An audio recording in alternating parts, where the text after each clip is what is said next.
ओम शांति। भगवत गीता श्लोक क्लास में आज के टेस्ट के लिए टॉपिक है पतित पावनी गंगा नहीं है तो शंकर के सिर पर विराजमान क्यों है। और इस प्रश्न के उत्तर में अभी तक जिन्होंने कभी भी टॉपिक नहीं बताया है वो हाथ उठाइए। जब से टॉपिक शुरू हुआ है तब से कभी भी कोई भी उत्तर नहीं दिया या टॉपिक नहीं बताया है वो हाथ उठाइए।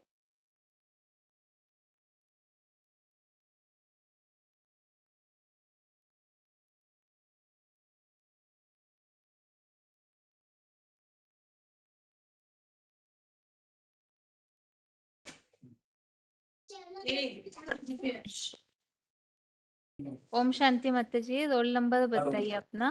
बोल मम्मी। मैंने अभी तक भट्टी नहीं की है, मेरा 7 दिन का सिर्फ कोर्स हुआ है। अच्छा, कहाँ से बात कर रहे हैं आप? सोलापुर के पास पंढरपुर है, पुणे के आगे। अच्छा, ठीक है। ये टॉपिक आपने सुना है जो नहीं यहाँ सुना, भी नहीं सुना है मैंने। अच्छा, ठीक है माता जी, आप सुन लीजिएगा फिर हाँ अगली बार बताइएगा। हाँ हाँ ठीक। आगे बताइए, फोन अनम्यूट है अगला। ओम शांति। हाँ जी। और गंगा, अगर गंगा को पतित पावनी क्यों कहा जाता है?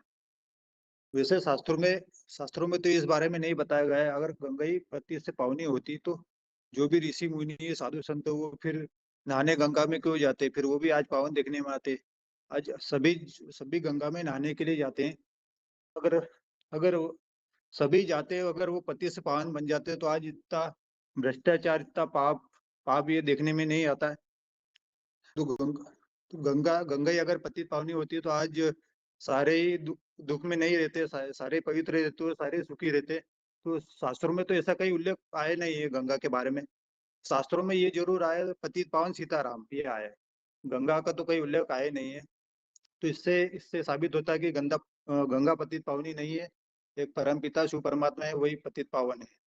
गीता की बात बताई थी कि गीता में ऐसा कोई उल्लेख नहीं है गंगा के पानी से स्नान करने की बात का। जी, आत्मा के बारे में बताऊं। बताइए। आत्मा आत्मा को निर्लेप कहा जाता है। आत्मा आत्मा निर्लेप निर्लेप नहीं है। आत्मा में भी लेप छेप तो लगता ही है। जो भी पाप कर्म करते हो वो लेप छेप लगता है। और आत्मा, क्योंकि जब आत्मा अगले जन्म में जाती है तो उसको बीमारी वगैरह क्यों लगती है? वो बीमारी अगर आत्मा में लेप छेप नहीं होता तो बीमारी भी नहीं, बीमारी वगैरह भी नहीं होती। तो अगले जन्म में जैसे ये जन्म लिया, अगले जन्म छोड़ के आत्मा जाती है तो अपने साथ साथ मन बुद्धि संस्कार जो भी इंद्रिया है, सूक्ष्म इंद्रिया, उसको भी लेकर के जाती है आत्मा। पर आत्मा में अगर लेप छेप नहीं होता तो फिर ये बीमारी वगैरह नहीं होती। जैसे बच्चे, नवजात बच्चे भी होते हैं, फिर वो फिर लूले लंगड़े नहीं पैदा होते, फिर उनमें ये कहाँ से आ गई? उनका तो वो तो अभी छोटे हैं, बड़े भी नहीं हुए, तो उनमें भी ये में बीमारी वगैरह कहाँ से आती है? तो आत्मा में तो लेप छेप लगता ही है। जो भी पूर्व जन्म के जो भी कर्म है, जो भी आत्मा में कट चढ़ी है, आत्मा में जो भी कट चढ़ी हुई रहती है तो अगले जन्म में ट्रांसफर हो जाती है। तो आत्मा में भी लेप छेप तो लगता ही है। और मन मन बुद्धि संस्कार, वो इन इन तीनों को मिलाकर ही, इन तीनों का जो भी समुच्चय है उसे आत्मा कहा जाता है। और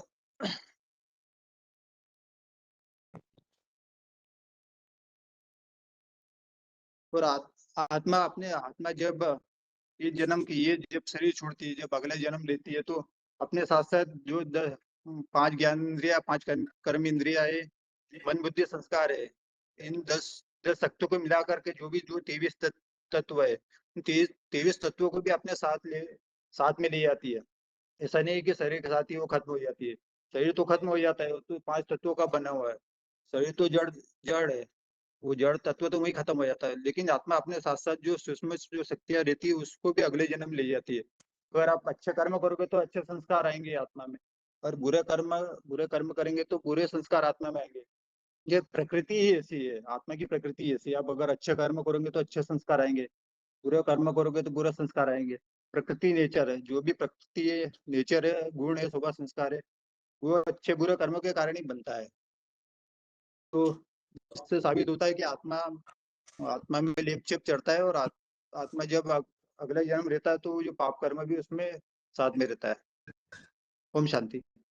हाँ ठीक है। ओम शांति। हाँ जी माता जी बताइए। हाँ जी, ओम शांति। हाँ, जैसे गंगा पतित पावनी नहीं है, इसके लिए हमने समझा, पहले तो यही जरूरी है समझना कि जैसे गंगा को पतित पावनी क्यों कह दिया। जैसे भगवान को सर्वव्यापी कह देते हैं, आत्मा सो परमात्मा कह देते हैं, ऐसे ही मतलब गंगा को भी पतित पावनी समझ लेते हैं।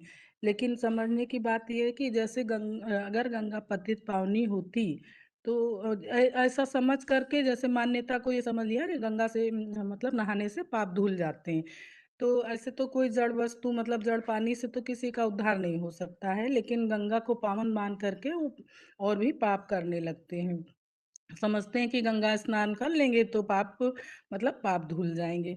तो ऐसा जान करके जैसे सभी मनुष्य और भी पाप करते ही जाते हैं, और अगर जीवन में एक बार सोचते हैं गंगा स्नान कर लेंगे तो पाप धुल जाएंगे, तो इसलिए पाप कर्म करने के लिए और अपने को फ्री भी समझ लेते हैं। और जैसे अंधश्रद्धा वाली जो मान्यताएं चलती है ना गंगा के बारे में कि स्नान करने से पावन बन जाएंगे, तो इससे और क्या हुआ है, अंधश्रद्धा की मान्यताओं से सृष्टि का और पतन ही होते गया।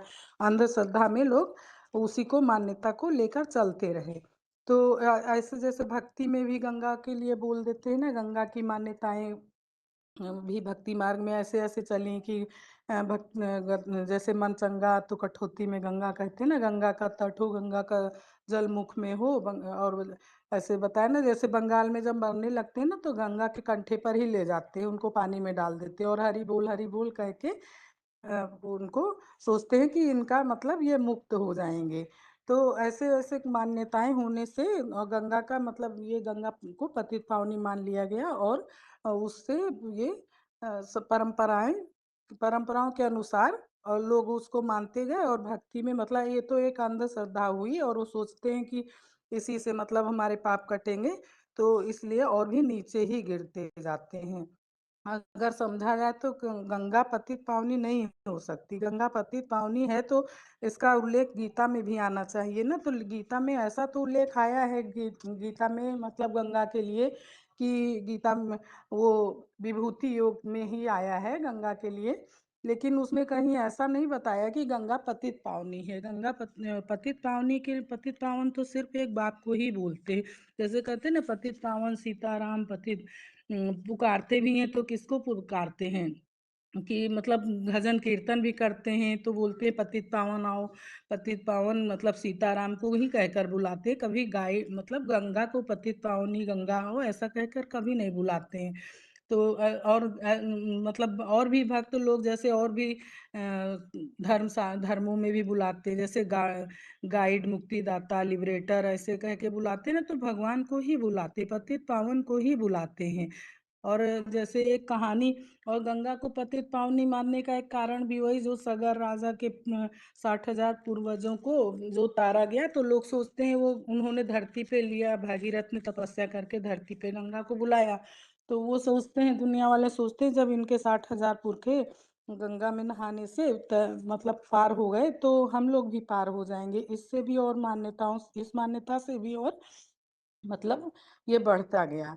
लेकिन गंगा ऐसा मतलब गीता के किसी श्लोक में पतित पावनी गंगा को तो नहीं बोला है, क्योंकि गीता में तो हर श्लोक में यही आया। जैसे 9वें अध्याय के 30वें श्लोक में आया था ना, आप चित से सुधाचारो भजन्ते माम अनन्य भाव समूढ़ा यो समन्वित्या सम्यक व्यवस्थिता व्यवसिता हिस। मतलब इसमें बताया ना, यदि और भी बताया यदि कोई अजामिल जैसा भी पापी अत्यंत दुराचारी क्यों न हो तो वो भी मतलब भक्ति भाव से श्रद्धा पूर्वक मुझे याद करता है तो वो सत्पुरुष मानने योग्य है। वो 9 के 32 में भी ऐसे माही पार्थ बेता से ये आप शुद्ध इस नायु योनिया स्त्रियो वैश्या तथा शूद्रा अपियांत पराम गति। मतलब इसमें सब में तो श्लोकों में तो यही बताया ना, जो भगवान का आश्रय लेने वाले होते हैं वो परम गति को पाते हैं। चाहे कितना भी पापी क्यों ना हो, एक बार भगवान के शरण में आ जाता है तो वो पाप मुक्त हो जाता है। लेकिन गंगा से में स्नान करने से तो कोई पाप मुक्त होने की बात ही नहीं आई है। अगर गंगा पतित पावनी होती तो ये भी गीता में बोला है ना, 10वें अध्याय के 3रे श्लोक में, यो माम अजम अनादिम त्वं वेत्ति लोक महेश्वरा, मतलब जो मुझे अजन्मा अगर्भा जानते हैं वो मेरी शरण में आकर के और सर्वधर्मान् परित्यज्यते माम एकम शरणम व्रज, ऐसे ऐसे श्लोक गीता में आए हैं। तो इसका मतलब है कि एक की ही शरण में जाने से, एक पतित पावन राम की शरण, सीताराम की शरण में जाने से ही सारे पाप कटते हैं। गंगा पतित पावनी नहीं है। और ये माम एकम याद करो, ऐसा भी मतलब गीता में आया, माम एकम की बात से भी साबित होता है ना कि गंगा पतित पावनी नहीं है। लेकिन इसमें गंगा को पतित पावनी मानने का तो कारण वही आगे जो बताया। और अभी दुनिया में तो सोचते हैं कि पाप, पहले वो पाप की परिभाषा ही नहीं जानते, पाप को समझते हैं ना, चोरी चकारी ये सब करना पाप समझते हैं। लेकिन वो पूरी तरह से पाप को नहीं जानते कि पाप है क्या। तो गीता में जैसे पाप के लिए जो आया है 3रे अध्याय के 30वें श्लोक में, कामेषु क्रोधेषु रजोगुण समुद्भवा महासना महापाप्नो विधेयनम ही वैरिणम। तो हर मनुष्य बताया, हर मनुष्य मात्र का जो महाशत्रु कौन है, काम विकार। और ये ना पूरा होने पे क्रोध आता है, क्रोध और काम महाशत्रु हैं, ऐसा बताया है। मतलब कहीं ये नहीं बताया है कि कौन मतलब क्या ये छोटे छोटे जो चोरी चकारी आदि करते हैं इनको पाप समझते हैं, सोचते हैं गंगा में जाके धुल जाएंगे। लेकिन वो अभी उनको पाप की परिभाषा का पता नहीं कि पाप क्या है। तो ये जानना जरूरी है और ये बताना जरूरी है कि पाप किसको कहा गया है। तो भगवत गीता में तो पाप को मतलब यही बताया, किसी व्यक्ति को शत्रु नहीं बताया, यही बताया ये काम क्रोध ही तुम्हारे शत्रु हैं। तो फिर अब पाप का आश्रय कहाँ। जैसे सोचते हैं शरीर पाप करता है, या एक शरीर मतलब गंगा में नहाएंगे शरीर धुल जाएगा तो पाप धुल जाएंगे। लेकिन ऐसा ही नहीं, ऐसा पता ही नहीं है किसी को कि पाप कहाँ, पाप का आश्रय स्थान क्या है, पाप कहाँ से शुरू होता है, पाप की शुरुआत कैसे होती है। तो पाप का आश्रय स्थान बताया ना कि 3रे अध्याय के 40वें श्लोक में बताया था, इंद्रियाणि मनोबुद्धि अस्य अस्य अधिष्ठान उच्यते एतो विमोह्यते येषां ज्ञानामृतम देहिनम। मतलब ये बताया इनका आश्रय स्थान क्या, इंद्रियां और मन बुद्धि ही पाप का आश्रय स्थान कही जाती हैं।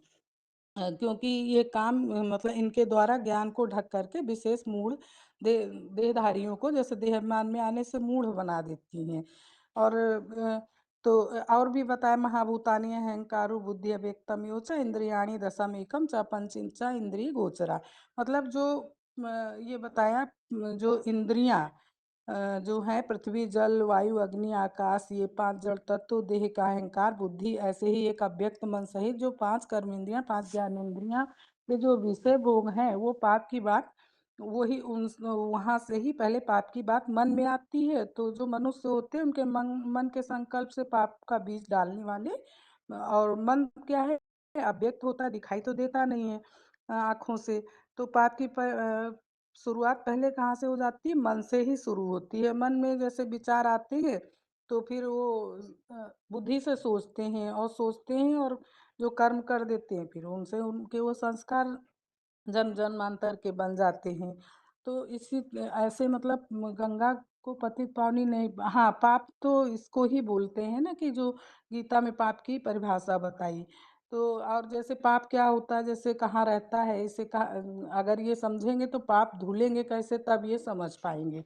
तो जो संस्कारों की शक्ति होती है, जैसे आत्मा अपने साथ ले जाती है, जैसे कानों के द्वारा सुनते हैं, आंखों के द्वारा देखते हैं, और जैसे कर्मेंद्रियों से कोई भी कर्म करते हैं, नाक के द्वारा जैसे सूंघते हैं। तो ये जो शरीर का जो कर्म करते हैं, तो ये करती है तो आत्मा, करती है आत्मा, लेकिन ये इंद्रियों का वो लेती है, इंद्रियों के साथ करती है। इंद्रियां जैसे इंस्ट्रूमेंट हो गया एक, इंद्रियों से कार्य करती है आत्मा। तो गंगा में तो जैसे जाते तो शरीर को धो लेते हैं, तो शरीर को धोने से तो उद्धार होता नहीं है। तो इसलिए पहले हमें मन बुद्धि रूपी आत्मा को धोना है, मन बुद्धि रूपी आत्मा को स्वच्छ बनाना है। तो इसके लिए ही मतलब इसके लिए भी कई श्लोक ऐसे आए हैं, जैसे पाप की शुरुआत अव्यक्त मन से होती है। तो भक्ति मार्ग में तो बुद्धि को ही जानते हैं, और जैसे भक्ति मार्ग में मन बुद्धि को तो लोग जानते हैं कि मन बुद्धि है, लेकिन वो ये नहीं जानते कि मन बुद्धि रहती कहाँ है। जबकि कल जो हमने समझा था, जबकि उसमें बताया कि मन को ही वेदों की ऋचाओं में भी लिखा है, मन रेव आत्मा, मतलब मन को ही आत्मा कहा जाता है। ये मन बुद्धि आत्मा की मतलब सूक्ष्म शक्तियां हैं, जिनका आधार लेकर के कर्म किया जाता है। तो मन बुद्धि संस्कार, मन जैसे बुद्धि से ही उनके जन्म के संस्कार भरे हुए होते, आत्मा में तो जन्म जन्म के संस्कार भरे हुए होते। तो मन में बात आती है तो बुद्धि से निर्णय ले लेते हैं, लिया जाएगा, और जो फिर कर्म कर देते वही संस्कार बन जाता है। जैसे 15वें अध्याय के 7वां 8वां श्लोक में भी बताया था कि जब आत्मा शरीर छोड़ती तो अपने साथ संस्कार ले जाती है। जैसे फूलों से वायु सुगंध लेकर जाती है, तो वो दिखाई तो नहीं पड़ती है, लेकिन हवा में सुगंध महसूस होती है। तो ये जो विकारों की जो प्रवृत्ति है, यही मतलब 3 गुणों से ही उत्पन्न होता है। ये आत्मा के ही 3 गुण होते हैं। और जैसे जिससे चैतन्य शक्ति है, आत्मा तो बताया ना, आत्मा शरीर के बिना कार्य नहीं कर सकती। तो जैसे बैटरी गाड़ी ड्राइवर का भी मिसाल दे सकते हैं। जैसे मृत शरीर में कोई एक्टिविटी तो होती नहीं, जैसे अगर पाप भस्म होने की बात आए तो शरीर तो जल जाते, जैसे कोई शरीर छोड़ता शरीर जला देते हैं तो पाप भस्म हो जाने चाहिए। तो फिर कोई दुनिया में पाप दिखने भी नहीं चाहिए। तो ऐसा होता नहीं है, क्योंकि शरीर, पाप तो आत्मा में है, वो जाकर के दूसरा शरीर लेती है, दूसरा जन्म लेती है, तो वहां पे जाकर के वही कार्य फिर वैसे ही उसके जो भी संस्कार होते हैं दिखाई पड़ने लगते हैं। तो जैसे 13वां अध्याय के 20वें श्लोक में भी जैसे बताया, शरीर रूपी प्रकृति जो है, मतलब प्रकृति को भी बताया, 2 तरह की प्रकृति। एक जड़ प्रकृति बताया, एक मतलब चैतन्य प्रकृति। तो चैतन्य प्रकृति कौन है? आत्मा है। आत्मा मतलब मन बुद्धि सहित चैतन्य प्रकृति कौन हो गई? आत्मा। और जड़ प्रकृति मतलब शरीर हो गया। तो जड़ 5 तत्वों से ये बना शरीर है, लेकिन ये दोनों जब प्रकृति मिलती है, जड़ और चैतन्य, तभी शरीर कार्य कर सकता है। तो इसमें मतलब जैसे कोई भी चैतन्य प्रकृति का स्वभाव संस्कार आत्मा में ही मन बुद्धि संस्कार सहित आत्मा होती है। ऐसे तो आत्मा तो पावन है, लेकिन जब उसको शरीर मिलता है, जब प्रकृति के संसर्ग संपर्क में, 5 तत्व की प्रकृति के शरीर मतलब संसर्ग संपर्क में आती है, तभी मतलब वो कार्य करती है। तो जैसे बताया, स्वभाव संस्कार आत्मा में कनेक्टेड होते हैं, तो इस सृष्टि से संबंधित जैसे पृथ्वी, जल, वायु, अग्नि, आकाश, ये इन सब चीज़ों से बना जो शरीर है, इससे प्रभावित है आत्मा। तो जब आत्मा शरीर में बंध जाती है तो उसी से करती है, कार्य करती है। तो स्वभावज उसके संस्कार तो भरे हुए रहते हैं, वो उसी अनुसार अपना-अपना पार्ट बजाने के लिए वशीभूत होती है। जैसे 3 के 33वें श्लोक में बताया था ना, सदृशम चेष्टते स्वस्यात् प्रकृते ज्ञानवानेऽपि प्रकृतिं यान्ति भूतानि निग्रह किं करिष्यति। तो जैसे वो सोचते हैं कि ये कौन किया, ये हमने किया। वो एक श्लोक ऐसे और है, जो कर्ता हमिति मन्यते, अहंकार विमूढ़ात्मा कर्ता हमिति मन्यते। वो सोचते कि हमने किया, लेकिन वो आत्मा से वशीभूत, मतलब आत्मा में तो पार्ट भरे हुए हैं, इसलिए वो करते जाते हैं। और कोई करने वाला अपने को समझे, ऐसा नहीं है। तो इसी ये दीदी, पाप पुण्य करने का संस्कार भी जैसे आत्मा में ही होता है, तो शरीर तो बदलते रहते हैं, आत्मा अपने संस्कार लेकर जाती है। और पाप की जो जंक आत्मा के ऊपर चढ़ी रहती है, वो शरीर के कनेक्शन में आने से आत्मा अपने पापों को लेकर चली जाती है, इसका प्रभाव शरीर पर दिखाई पड़ने लगता है। जैसे शरीर भी जैसे रोगी दोगी बन जाते हैं। जैसे कोई कोई पैदा हुए ना लूले लंगड़े, कोई गरीब घर में पैदा हो जाते हैं, तो ये क्या होता है ना कि आत्मा का ही असर उस शरीर पर होता है। आत्मा की ही रील जब तेजी से घूमती है, तो अलग अलग तरह के संघर्ष भी आत्मा को भोगने पड़ते हैं। तो अब ये आत्मा बीज सुधरेगा कैसे? तो इसके लिए जैसे बताया, शरीर रूपी वृक्ष, जैसे आत्मा जब बीज सुधरेगा तो शरीर रूपी वृक्ष भी सुधरेगा। तो इसके पाप भी भस्म कैसे होंगे? आत्मा तो अदृश्य शक्ति है, तो उसे पानी से तो नहीं धोया जा सकता। तो पाप भस्म तो नहीं अगर होंगे उससे, तो अगर पाप देखने में नहीं आता है, तो पाप तो मन के विचारों में होता है। विचारों में शुद्धि लाएंगे तो मन मतलब अब इधर-उधर भटकेगा नहीं और विचार शुद्धि से जैसे मन एकाग्र होगा और जो इसको याद करने से मन एकाग्र होगा, ऐसे तो याद करने की मन एकाग्र हो ही नहीं सकता क्योंकि मन तो भटकता रहता है, मन तो घोड़ा विचरण करता रहता है। लेकिन जो अ, हम मन बुद्धि को जब एकाग्र करते हैं, जो निष्पाप है, उसकी याद से हमारी आत्मा सुधर सकती है। तो पाप भस्म करने के लिए स्थूल जल की आवश्यकता नहीं है। सूक्ष्म मतलब चिंतन चाहिए। पापों को धुलना है तो स्वभाव संस्कार को परिवर्तन करना ज़रूरी होगा। इसका असर भी जड़ प्रकृति पर होगा। जब हमारी आत्मा सुधरने लगेगी तो उसके वाइब्रेशन से जड़ प्रकृति भी सुधरती है। इसके लिए बीसीडी पॉइंट में भी बाबा ने बताया था जैसे नेहरू जी के बारे में बताया कि उनको पीछे से लोग बहुत गालियाँ देते थे लेकिन जब वो कहीं सभाओं में खड़े होते थे, बोलते थे तो उनका ऐसा मतलब वाइब्रेशन का प्रभाव होता था कि सब लोग शांत हो जाते थे और उनके भाषण को सुनते थे। और एक बार ऐसा ही बताया ना कि विवेकानंद के बारे में भी बताया कि वो भागने लगे तो उनके पीछे सारी जनता भागने लगी थी। ऐसा बीसीडी पॉइंट में कल सुना था थोड़ा-थोड़ा दीदी। तो ये मतलब जो संस्कार और ये हमारे वाइब्रेशन है, जब हम आत्मा हमारी सुधरने लगती है, परिवर्तित होने लगती है, तो उनका वाइब्रेशन जड़ प्रकृति पर पड़ता है और जड़ प्रकृति भी फिर सत्व प्रधान हो जाती है। सत्व प्रधान होने से फिर हमें शरीर भी सत्व प्रधान मिलेंगे और जन्म भी जैसे ये हमारी मतलब संकल्प शक्ति और जो हमारे वाइब्रेशन के द्वारा ही हम अपने शरीर को भी पावन बना सकते हैं। ठीक है दीदी, ओम शांति।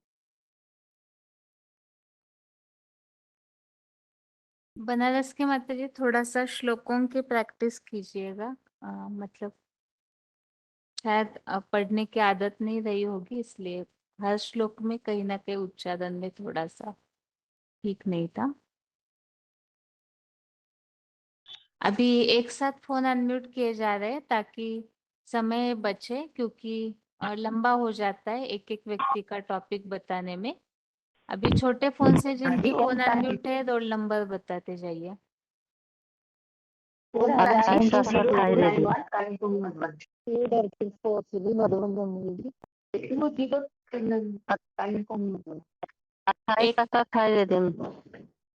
एक कालिंपोंग हो गया, एक बनारस हो गया, एक जम्मू हो गया, और किनका?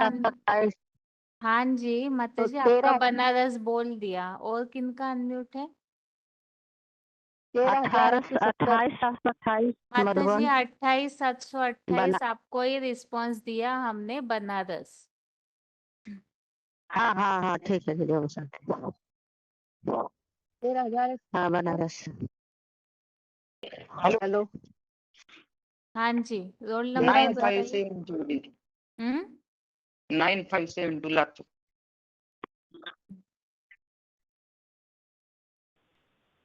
13,170। हाँ जी माता जी। जम्मू के माता जी एक बार रोल नंबर रिपीट कीजिए अपना। 26643। ठीक है।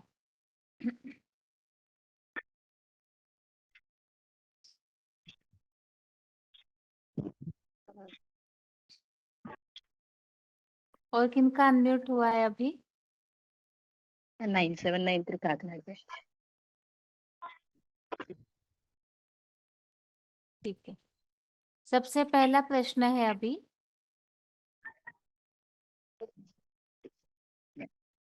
काकीनाडा और दिल्ली के माता जी आप दोनों बताइए, जड़ प्रकृति किसे कहा है?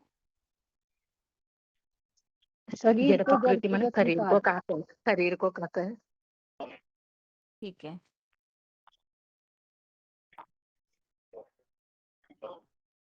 बनारस के माता जी, चैतन्य प्रकृति किसे कहा है? चैतन्य काम को लो मोहंकार चैतन्य जो आँख से प्रकृति। देखते हुए कान से सुनते। हाँ चैतन्य वही हुआ ना, आँख से और कान से जो देखते हैं सुनते हैं उसी को चैतन्य करते हैं। लातूर के माता जी, चैतन्य प्रकृति किसे कहा है? आत्मा को। किस हिसाब से? माना जब शरीर में प्रवेश करती है तो चैतन्य प्रकृति आत्मा। क्या? माना शरीर में प्रवेश करती है तो आंखों द्वारा देखते हैं, सुनते हैं, बोलते हैं, तो ये आत्मा चैतन्य प्रकृति हुए ना। आत्मा शरीर के बिना कुछ नहीं करती, शरीर आत्मा के बिना कुछ नहीं कर सकता है ना, तो चैतन्य प्रकृति हो गई आत्मा। ठीक है, अभी ये अगला प्रश्न। श्लोक बताओ। श्लोक नहीं चाहिए माता जी, अभी एक मिनट, हाँ ये जी। टॉपिक क्लियर करने के हिसाब से। अगला प्रश्न है अभी काकीनाडा के माता जी, आप बताइए, हमने वाइब्रेशन की बात को किस लिए समझा था? मना अच्छा किस लिए समझा था? मना ये चोरी करने वालों को मना सांगति करते हैं, वो चोरी का स्वभाव हमारे पास आता है। वैसे ही पापा से वाइब्रेशन करेंगे तो हमको कोई अच्छा वाइब्रेशन आता है, इसके लिए मना बुरा वालों को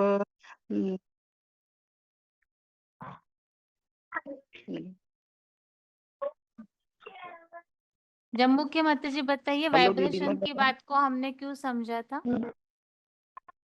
हाँ दीदी, वो बोला था कि जैसे हमारे जो संस्कार होते हैं वो इस जन्म में पक्के हो जाते हैं, वही मन बुद्धि द्वारा हम दूसरे जन्म में भी वही हमारे साथ जाते हैं, वाइब्रेशन द्वारा ही जाते हैं। जैसे हमारे हम वाइब्रेशन के वैसे दूसरे जन्म में जाएंगे। हेलो। हाँ बताइए दिल्ली के माता जी। हेलो दीदी, मैं बता एक मिनट, दिल्ली के माता जी बताइए। वाइब्रेशन का प्रभाव हो सकता है। जैसे विवेकानंद भाषण करते थे और भाषण करके भागने लगे तो उनके पीछे सारी जनता भागने लगी, ये वाइब्रेशन की शक्ति है। अच्छा बताइए लातूर के माता जी। माना जितना हम अपनी स्थिति में रहेंगे उतना हमारा वाइब्रेशन सात्विक होगा। माना सात्विक वाइब्रेशन होंगे तो सात्विक परिवार में भी हमारा जन्म होगा और हम ही सुखी रहेंगे। और दुखी हमारा वाइब्रेशन तमोगुण होगा तो हम दुखी होंगे। माना वाइब्रेशन जन्म ही सात्विक वैसे ही होगा, मिलेगा। वाइब्रेशन आत्मा भी होगा, आत्मा में होगा। पहले शरीर बदलता है और उसके आधार से आत्मा बदलती है। हाँ जी। इस बात को स्पष्ट कीजिए हम्म। कि पहले शरीर का परिवर्तन होता है, पहले उसके बाद आत्मा आत्मा का परिवर्तन होता है। पहले आत्मा का मना परिवर्तन स्वभाव होता है का दीदी। एक मिनट, बनारस के माता जी शरीर का बताइए। परिवर्तन होता है। क्या बताए माता जी? हाँ दीदी, जैसे पहले आत्मा में वो परिवर्तन आए तब धीरे धीरे शरीर का ही परिवर्तन होता जाता है। पहले आत्मा को ही बाबा बोलते हैं कि परिवर्तन लाइए। आत्मा में शुद्धता और सुंदरता आएगी तभी शरीर पर उतना ही प्रभाव पड़ेगा। धीरे अच्छा, धीरे आत्मा का परिवर्तन आत्मा कैसे किया जाए? आत्मा आत्मा का परिवर्तन अपने स्वभाव संस्कार जो मतलब वाइब्रेशन है, अच्छा वाइब्रेशन एक दूसरे के प्रति द्वारा संकल्प चलाना और अपने दूसरों को ही वाइब्रेशन अच्छा लेना। ये अपने ऊपर जो जैसे ही आत्मा में संस्कार भरेंगे वाइब्रेशन उतना ही डालेंगे, उतना ही शरीर पर प्रभाव पड़ेगा। देखने में ही आएगा कि शरीर हमारा मना एक दूसरे को जैसे स्वभावना बोलते हैं, बोलने से ही लगेगा कि आगे वाले को देख करके लगेगा कि मना उसका स्वभाव ही ऐसा है। वो आत्मा को ही में परिवर्तन होता है तो धीरे धीरे शारीरिक चेंज होती जाती है। किनारा बताऊं बहन जी मैं थोड़ा? बताइए। हाँ जी, स्वभाव संस्कार का परिवर्तन माना आत्मा का परिवर्तन अंटे मन बुद्धि का परिवर्तन जरूरी है, क्योंकि मन बुद्धि रूपी आत्मा में चैतन्य है, इसलिए बदलना जरूरी है। इस तरह है पाप और पुण्य समाई हुई है, लयपक्षेप आत्मा में लगता है ये पावन बनने के लिए। बहुत फास्ट बोले, समझ में नहीं आया कुछ। जिसे मना स्वभाव संस्कार परिवर्तन अर्थात मना आत्मा का परिवर्तन मना मन बुद्धि का परिवर्तन जरूरी, क्योंकि मन बुद्धि रूपी आत्मा चैतन्य है, इसे पहला बदलना जरूरी है। इस तरह है पाप और पुण्य समाई हुई है, लयपक्षेप आत्मा में लगता है। दीदी मैं बताऊं, बताइए। माना शरीर छोड़ने के पहले माना जैसे संस्कार होते हैं, तो इससे उसी अनुसार शरीर बदलता, शरीर गर्भ में तैयार होता है, गर्भपिंड तैयार होता है ना। माना लूला लंगड़ा या अच्छा बुरा संस्कार हो, उसी अनुसार शरीर जैसे आत्मा में संस्कार है उसी अनुसार शरीर तैयार होता है ना दीदी। ठीक है। और कोई प्रमाण बताइए। आत्मा का प्रभाव हाँ शरीर दीदी। पर पड़ता है, और कोई प्रमाण बताइए। हाँ दीदी, ये आत्मा ना जब हम इस जन्म में आत्मा हमारी सत्य पर। बताइए बताइए, रुकिए नहीं, जम्मू के माता जी। हाँ बोलूँ मैं। हाँ जी बताइए। हाँ दीदी, जैसे बोलना आत्मा, हमारी आत्मा अगले इस जन्म में सत्य प्रधान है, अच्छी है, तो उसी के आधार पे हमारा जो अगले जन्म में हमारा ये शरीर का पिंड है, तो बोलते हैं बाबा गर्भ पिंड, उसी के आधार पे बनता है, और हम उसी के आधार पे हमारी आत्मा से प्रवेश कर जाती है। आत्मा के संस्कार जैसे होंगे वही संस्कार उस जन्म में भी पक्के हो जाएंगे। इस जन्म में जो संस्कार है वही संस्कार हमारे दूसरे जन्म में भी वही संस्कार चलेंगे, और उसी संस्कार के बदौलत ही हमारा वो शरीर बनता है, जो अगले जन्म में हमारा शरीर मिलता है हमको। जो इस जन्म में हम संस्कार बने हैं वही संस्कार हमारे दूसरे जन्म में बनते हैं, आत्मा के धार पर ही। आत्मा जैसा कर्म मिल करती है वैसे उधर जाकर करेगी दूसरे जन्म में। दीदी और एक बताऊं मैं। बताइए। हेलो। हाँ जी माना बताइए। आत्मा प्रकृति है, आत्मा तो प्रकृति वो है, पुरुष अर्थात प्रकृति का पति है, तो पहले पुरुष को बदलना है। पुरुष चैतन्य है अर्थात आत्मा चैतन्य है, तो प्रकृति जड़ है, तो उसके वाइब्रेशन से बदला जाता है शरीर को। ठीक है माता जी। पाप से हम पाप से नहीं, शरीर से नहीं पाप होते हैं कि, तो इसके लिए शरीर बदलना पड़ेगा। क्या क्या बताए माता जी। मना पाप मना शरीर से होती है ना, बिना शरीर से पाप नहीं होते हैं ना बहन जी। అంటే पांच तत्वों को पुतला है, पंच तत्वों तो जब तमो प्रधान बनती है, तमो प्रधान शरीर से पाप भी है। माना सचयुग में शरीर होता है वहाँ पाप नहीं है, पंच तत्वों का बना हुआ पुतला सत्व प्रधान था। इधर है तो प्रकृति सत्व प्रधान होता है, प्रकृति में स्वभाव संस्कार हो गई। मानवीय स्वभाव संस्कार तब सात्विक होता है जड़ प्रकृति में, सात्विक होती है, माना पाप कर्म नहीं है हो सकते, तब मानवीय प्रकृति तामसी बनती है, तो जड़ प्रकृति भी तामसी बनती है, पाप कर्म बनेगी, पाप कर्म होना लगा। ठीक है। बनारस के माता जी। हाँ जी। हाँ दीदी, आत्मा में ही के स्वभाव बारे में संस्कार भरे रहते हैं, शरीर में नहीं, कैसे बताएंगे।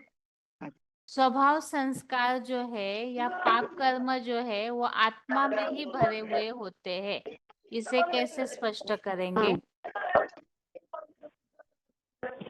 इसके ऐसे स्पष्ट करेंगे जैसे कि आत्मा में जो स्वभाव संस्कार भरा है, तो वो तो बिना शरीर के पाठ नहीं बजा सकता है ना, तो शरीर के द्वारा ही वो पाठ हो जाएगा। जब शरीर रहेगा तभी वो आत्मा में संस्कार स्वभाव काम करेगी। तो जैसे कोई व्यक्ति शरीर छोड़ देता है तो अगला व्यक्ति कहता है ना कि अरे फला व्यक्ति ने बहुत अच्छा था जिसने वो शरीर छोड़ दिया, तो वो क्या शरीर तो छूट गया, लेकिन वो आत्मा में ही संस्कार ले जाते हैं, उसी संस्कार का लोग गायन गाते हैं कि फला व्यक्ति ने बहुत अच्छा कर्म किए थे, तो वो आत्मा में ही लेकर जाता है। तो आत्मा में लेकर जाता है तो कहाँ लेकर जाता है अब ये पता नहीं है, तो वो तो अपना ही संस्कार लेकर के जब दूसरे हमारा जन्म लेता है मनुष्य के ही तन में, वो आत्मा कहाँ जाती है, जैसे कि बाबा बोलते हैं कि वो जैसे पहले से ही माना उसका पिंड तैयार होता है, तो वो वही संस्कार छोड़ता है, तो आत्मा रूपी वो वस्त्र जाकर के गर्भ में मतलब तैयार हो जाता है, जाकर के वो प्रवेश कर देता है। तो वो जब जन्म लेता है तो उन्हें अपना संस्कार स्वभाव उसके शरीर के द्वारा ही वो संस्कार लेती है, दे देती है। ठीक है। और कोई बता सकते हैं। बताओ दीदी। पाप आत्मा में ही होते हैं। हाँ बताइए।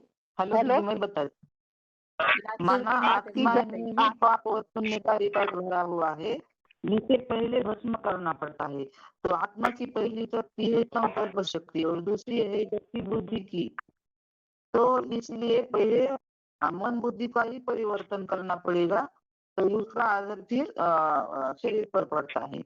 मन बुद्धि को नहीं देंगे तो मैंने जैसे कर्म करेंगे वैसा शरीर पर असर पड़ेगा। तो पहले मन बुद्धि का सुधार करना पड़ेगा। 13-170 माता जी। हाँ जी, आत्मा पर ही पाप पुण्य का लिप करता है। पाप का जंक आत्मा पर है। जितना पाप आत्मा पे होगा उतना ही शरीर पे फर्क पड़ता है। जैसे एक शरीर छोड़ती है आत्मा, दूसरा लेती है, तो अपने साथ जितने पाप पुण्य किए अपने साथ ही ले जाते हैं। तो कहते हैं पाप आत्मा पुण्य आत्मा। और आत्मा से ही मन बुद्धि संस्कार है, तब आत्मा पहले मन से सोचती है, फिर कर्मों वासना और फिर कर्मों में जाती है। तो सारे पाप कर्म जो है आत्मा करती है और शरीर पे उसका असर पड़ता है। शरीर साधन है, आत्मा उसको चलाने वाली शक्ति है। उसी से सतो रजो तीनों अवस्था में आता है, क्योंकि 5 तत्वों की प्रकृति जो है वो तो सिर्फ साधन है और आत्मा उसको चलाने वाली है। आत्मा के अच्छे वाइब्रेशन होंगे तो शरीर भी स्वस्थ रहेगा। और पाप आत्मा और पुण्य आत्मा इसीलिए कहती है। ठीक है माता जी। हेलो, हाँ जी, हाँ ठीक है माता जी।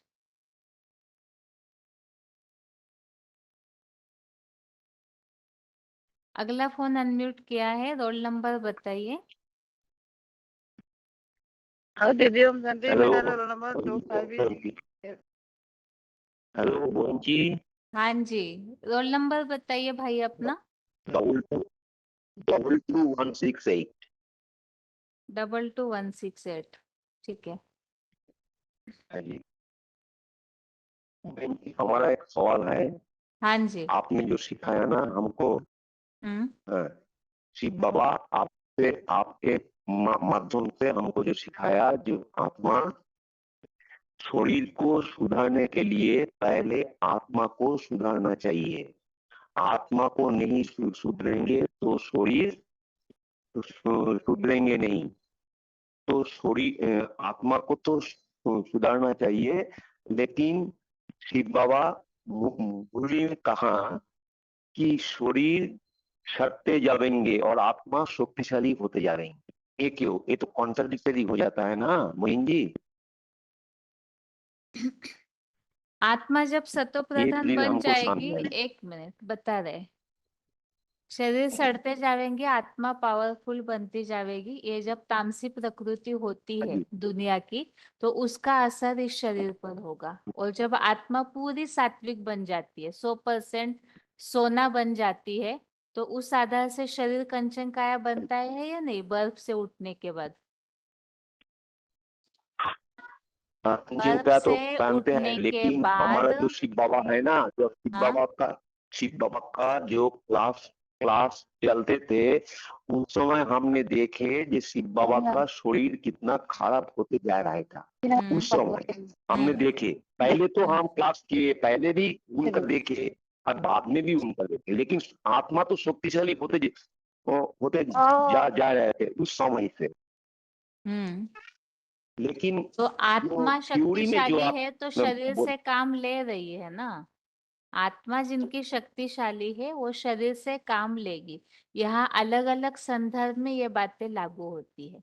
आत्मा शक्तिशाली है तो शरीर से काम लेगी। दूसरा है कि ये जो तामसी प्रकृति है उसके असर के कारण शरीर तामसी बनेंगे, वो सड़ते जाएंगे, लेकिन आत्मा पावरफुल होने के कारण हाँ जी, वो शरीर से काम लेगी।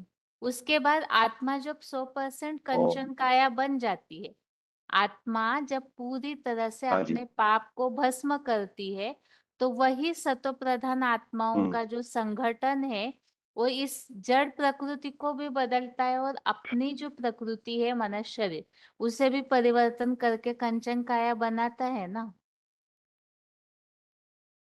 हाँ जी, लेकिन शिव बाबा ऐसा भी बोला, जब आत्मा संपन्न हो जाएंगे तो आप शरीर छोड़ देंगे। ऐसा भी शॉर्ट जो स्टार्टिंग पॉइंट में आया था। जब आत्मा संपन्न बन जाएंगे तब शरीर छोड़ तो देंगे। देहभान छोड़ने की बात है या शरीर छोड़ने की बात है? ऐसे तो कई मुरलियों में बाबा ने बोला है कि बुद्धि में ये लक्ष्य रखना ही नहीं चाहिए कि हमें ये शरीर छोड़ना है, क्योंकि लक्ष्य तो बुद्धि में ये दिया है कि इसी शरीर से हमें कंचन काया बनना है। अभी लेटेस्ट में ही कोई मुरली, अभी नंबर तुरंत याद नहीं, लेकिन बाबा ने बोला कहीं 70-80 साल के बूढ़े भी क्यों ना हो तो भी ये वही लक्ष्य वो रखना चाहिए कि हम अपने को कंचन काया बनाए। लेकिन वो तो स्थूल शरीर ऐसा नहीं कहा ना बहन जी, स्थूल शरीर नहीं, वो सूक्ष्म शरीर में ही कंचन काया बनेंगे, सूक्ष्म शरीर में। अभी फिलहाल मुरलियों में जो बातें आई हुई है, जो सुनने में आई है, वो बताया। आगे और कोई गहरा अर्थ क्लैरिफिकेशन में निकलता जाएगा तो सभी को पता चलेगा ही, हाँ जी। लेकिन फिलहाल तो बाबा ने जो बातें बताई है उस अनुसार तो यही बताया कि हमें ये लक्ष्य नहीं रखना चाहिए कि ये शरीर छोड़कर हम देवता बने। हाँ जी। हमें तो पुरुषार्थ इसी तरह करना चाहिए पूरा कि हम आत्मा भी पावरफुल बनाए हाँ जी। और इस शरीर को भी काम चलाए शरीर से। ठीक हाँ है, जी। अभी इस टॉपिक संबंधित आप कुछ तो उत्तर दे सकते हैं तो बताइए। वो तो हमने लिया, आपका क्लास तो हम सुन रहा हूँ ना। ठीक है। आगे रोल नंबर बताते जाइए। 29519 29519। हाँ जी। बेहाला और मधुबन से बोल हाँ, रही हूँ। दीदी थोड़ा सा प्रश्न और एक बार बताइए। एक मिनट, प्रश्न भी बताऊंगी। आगे बताइए, रोल नंबर बताते जाइए जिनका अनम्यूट है फोन। 25715 बैतूल।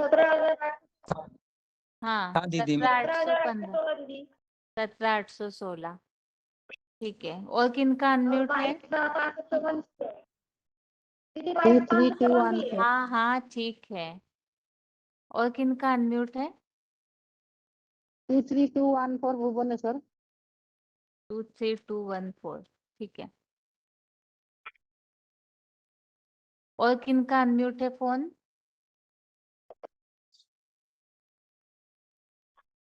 दीदी मैं बताऊं? एक मिनट भाई, और किनका अनम्यूट है फोन? हाँ जी, क्या? 2199 है। अच्छा, बेहाला।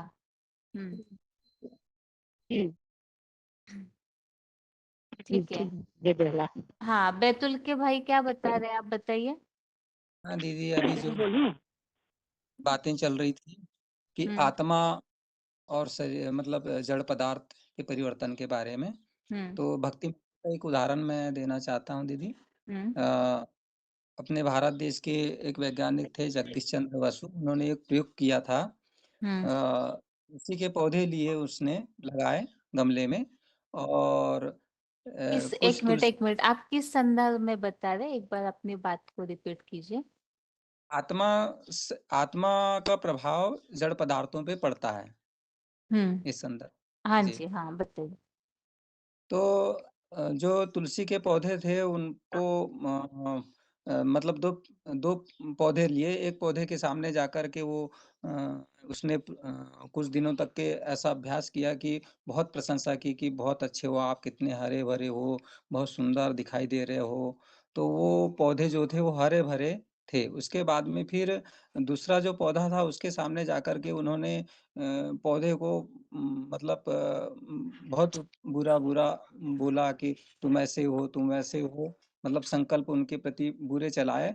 तो बाद में कुछ दिनों के बाद में वो तुलसी के पौधे मुरझा गए। इसका तात्पर्य यह है कि मनुष्य जो संकल्प करता है, मतलब आत्मा जैसा संकल्प करती है, तो उसका प्रभाव जड़ पदार्थों पे पड़ता है। तो आत्मा से जड़ पदार्थ प्रभावित होते हैं। फिर बाबा ने उदाहरण दिया कि मनुष्य शरीर छोड़ता है तो आत्मा के अपने कर्मानुसार, अपने संस्कार, उसका शरीर किसी माता के गर्भ में पहले ही बन जाता है। तो आत्मा का प्रभाव, मतलब आत्मा के कारण ही शरीर कहना चाहिए आत्मा के आत्मा की वाइब्रेशन। जन्म मिलता है। फिर बाबा ने उदाहरण दिया कि मनुष्य के स्वभाव संस्कार का प्राणी भी प्रभावित होते हैं। जैसे मनुष्य के साथ में रहने वाले जो पालतू पशु है वो ज़्यादा बीमार होते हैं, क्योंकि मनुष्य की आत्मा धीरे-धीरे तमोप्रधान बनती है, तो उनका प्रभाव प्राणियों पे पड़ता है। और जंगल में रहने वाले जो प्राणी हैं, जो मनुष्यों से दूर रहते हैं, तो वो स्वस्थ रहते हैं। फिर भक्ति मार्ग का एक दूसरा उदाहरण है, जैसे मंदिर में जाते हैं, भक्ति मार्ग के मंदिर में, तो वहाँ पर अच्छा लगता है, शांति मिलती है। तो कुछ लोग कहते हैं कि नहीं, मंदिर के कारण शांति है, लेकिन वहाँ मंदिर के कारण शांति नहीं होती है। वहाँ पर जो शांत भाव से पूजा पाठ जो भी किया जाता है वहाँ पे, तो वो मनुष्य की आत्मा का प्रभाव है कि वहाँ पर शांति रहती है, यानी जड़ पदार्थ प्रभावित होते हैं, यानी आत्मा के कारण ही प्रकृति प्रभावित होती है। जी, जी दीदी। हाँ, ठीक है। ऐसा कोई श्लोक बताइए जिसमें ये बात स्पष्ट होती हो कि आत्माएं परिवर्तन हो जाती है तो उनका प्रभाव शरीरों पर पड़ता है। गीता बॉय आत्मा हम्म आ, 2 अध्याय का अगर गीता 13 ये श्लोक में आया है कि जैसे आत्मा की इस देह में कुमार, युवावस्था, बुढ़ापा, वैसे ही दूसरे दूसरे शरीर को भी प्राप्ति होते है। तो सच्ची गीता ज्ञान जो भगवान आकर हमें करा रहे हैं, तो उसमें से हम अगर सूक्ष्म बुद्धि, अगर किनारा मिल गया बुद्धि का, तो हम धैर्यवान उस विषय में होते जाएंगे और मोह से कटते जाएंगे। तो आत्मा हमारा सूक्ष्म भी बनते जाएंगे और आत्मा का प्रभाव हमारे शरीर पे भी ठीक है, ये तो आएंगे इस और तरह शरीर से के हुआ अंदर कि जैसे आत्मा सतो से तमो बन गई तो शरीर उन पर असर हो जाता है, वो फिर 4 अवस्थाओं से प्रसारित होके शरीर भी बूढ़ापे पे आ जाते। अभी इससे विपरीत हमें यह समझा था हमने कि शरीर, आत्मा जब कंचन बन जाती है, सात्विक बन जाती है, तो उसका प्रभाव शरीरों पर भी पड़ता है। तो इस प्रसंग में कौन सा श्लोक समझा था? आत्मा जब सात्विक बनती है तो उसका प्रभाव शरीरों पर किस तरह पड़ता है? और किसी को याद आ रहा है तो बताइए। जल्दी जल्दी उत्तर देंगे तो ज्यादा प्रश्न पूछ पाएंगे। बनारस की माता है, बताइए। आत्मा अगर सात्विक बनती है तो उसका प्रभाव शरीरों पर होता है। कौन सा श्लोक समझा था? जिनका फोन म्यूट है उनमें से किसी को हम्म नहीं, नहीं। और जिनका फोन म्यूट है उनमें से अगर किसी को उत्तर आ रहा है तो हाथ उठाइए। आत्मा जब सात्विक बन जाती है तो उसका प्रभाव शरीरों पर होता है, शरीर सात्विक मिलते हैं। जिन्हें भी उत्तर आ रहा है दोबारा हाथ उठाइए। दीदी 14 का 11 क्या समझा था उसमें? जैसे कि जैसे जैसे आत्मा आत्मिक स्थिति में होते हैं तो प्रधान बढ़ता है, तो आत्मा मतलब शरीर, आत्मा जब सात्विक होती है तो शरीर भी सात्विक रहता है। बताइए 29749 मत जी। हाँ, इसमें हमने ये समझा था ना कि अगर आत्मा सात्विक बनती तो इसके लिए समझा था सर्वद्वारे से देह अस्मिन् प्रकाशे उपजायते। माने कि जैसे कि आत्मा सात्विक बनती तो फिर अगले जन्म में उसी हिसाब से उसका जन्म मिलता है, स्वस्थ जन्म मिलता है, अच्छे घर में जन्म मिलता है, बीमारी दूर हो जाती है। और श्लोक कौन सा बताया माता जी आप? सर्वद्वारे से देह अस्मिन् प्रकाशकम उपजायते। 12 है शायद 11 का। अच्छा, इसके अलावा दीदी 14 का 11 है। 14 का 14 भी है ना दीदी। यदा सत्य प्रविद्यतु प्रलयम यदि जब देहधारी 14 का सत्य गुण अधिक 14 एक बने मिनट, मानसा के माता जी क्या बता रहे? हाँ जी, 14 का 11 भी है, 14 का 14 भी है। नंबर बताने से क्लियर हो जाएगा हाँ जी, उत्तर। हाँ जी। सर्वदेशी देह अस्मिन् प्रकाश उपजायते ज्ञानम यदा तदा विधात विविध सत्वम इति उक्ता। 14 है, यदा सत्वे प्रविद्ये तु प्रलयम याति देवृता तदा उत्तम वृतम लोकान अम्लान प्रतिपदते। जब देहधारी सतोगुण अति बढ़ने पर महाविनाश प्रलयकालीन महामृत्यु पाता है, तब तो पुरुषोत्तम संगम युग से ही पुरुषोत्तम को जानने वालों के निर्मल स्वर्गीय लोगों की देवताई पीढ़ियों में जन्म पाता है। जब सतो प्रधान बनेंगे तो सतो प्रधान युग में जाएंगे। जब आत्मा सतो प्रधान बन जाएगी तो जो गन छोड़ने वाली इंद्रियां हैं, इसमें से सतोगुण उत्पन्न होगा, क्योंकि प्रकाश उत्पन्न होगा। ठीक है। हेलो बहन जी, 14 का 6 होगा क्या बहन जी? सत्रह। हेलो, देखिए, श्लोक नंबर सिर्फ बता करके होगा क्या बताने से कैसे चलेगा? टेस्ट चालू है तो अपने उत्तर को स्पष्ट सत्रह कीजिए। आप किस सत्रह हिसाब सत्यम से बता निर्मल रहे हैं स्वाद उससे प्रकाश। बताइए। तत्र सत्यम निर्मल स्वाद प्रकाश अनामय सुख संगेन बद्धति ज्ञान संगेन च अनघ। हे निष्पाप धबल श्वेत अर्जुन भले सारी दुनिया कलंक लगती है, ये ग्लानि करते हैं भी चुकते नहीं। इससे क्या उत्तर स्पष्ट किया बताइए? अपने उत्तर को ज्ञान स्पष्ट प्रकाश कीजिए। सत्वगुण ज्ञान के आसक्ति द्वारा दुख साथी को बांधते हैं सत्वगुण से। छोड़ने वाली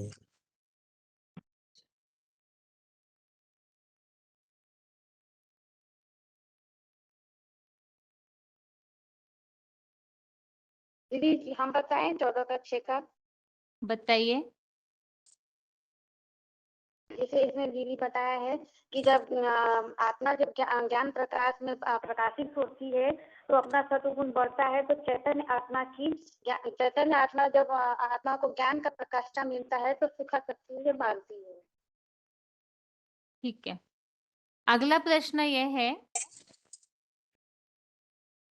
सबसे पहले मन बुद्धि का परिवर्तन क्यों जरूरी है?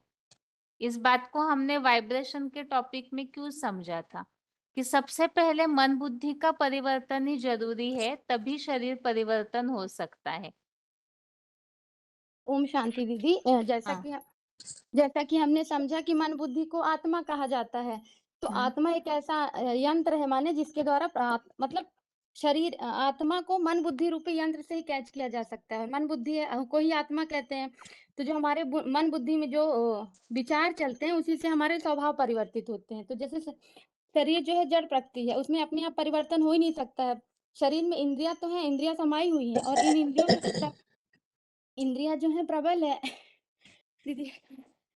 चैतन्य प्रकृति अर्थात मन बुद्धि जो है रूपी आत्मा है, इंद्रियों से भी प्रबल है। और जैसे इसके लिए हमने 3 का 32 श्लोक समझा था। इंद्रियाणि परन्याहु इंद्रियार्थेभ्यः परम मना मन सस्तु परा बुद्धि या बुद्धि परसस्तु। मना इंद्रियों को तो कहते हैं कि इंद्रियां बड़ी प्रबल है, लेकिन मन इंद्रियों से भी प्रबल है, क्योंकि अगर जब तक मन साथ न दे, मन बुद्धि साथ न दे, तब तक इंद्रियां जो है अपना सुख नहीं भोग सकती। जिसके लिए बाबा ने एग्जाम्पल दिया था कि अगर रास्ते में जा रहे हैं और अगर मन साथ नहीं देता है तो फिर आमने सामने से कौन गुजर गया वो भी हम नहीं जानते। एक दूसरा उदाहरण देते, कारखाने में अगर काम कर रहे हो और लैला मजनू की याद में है तो भी अगर मन वहां लगा हुआ तो कुछ भी याद नहीं रहता क्या क्या क्या नहीं। तो मन सबसे प्रबल है और मन से भी प्रबल है बुद्धि, और बुद्धि से प्रबल है भगवान। मन सस्तु परा बुद्धि या परसस्तु मन सस्तु परा बुद्धि या बुद्धि परसस्तु।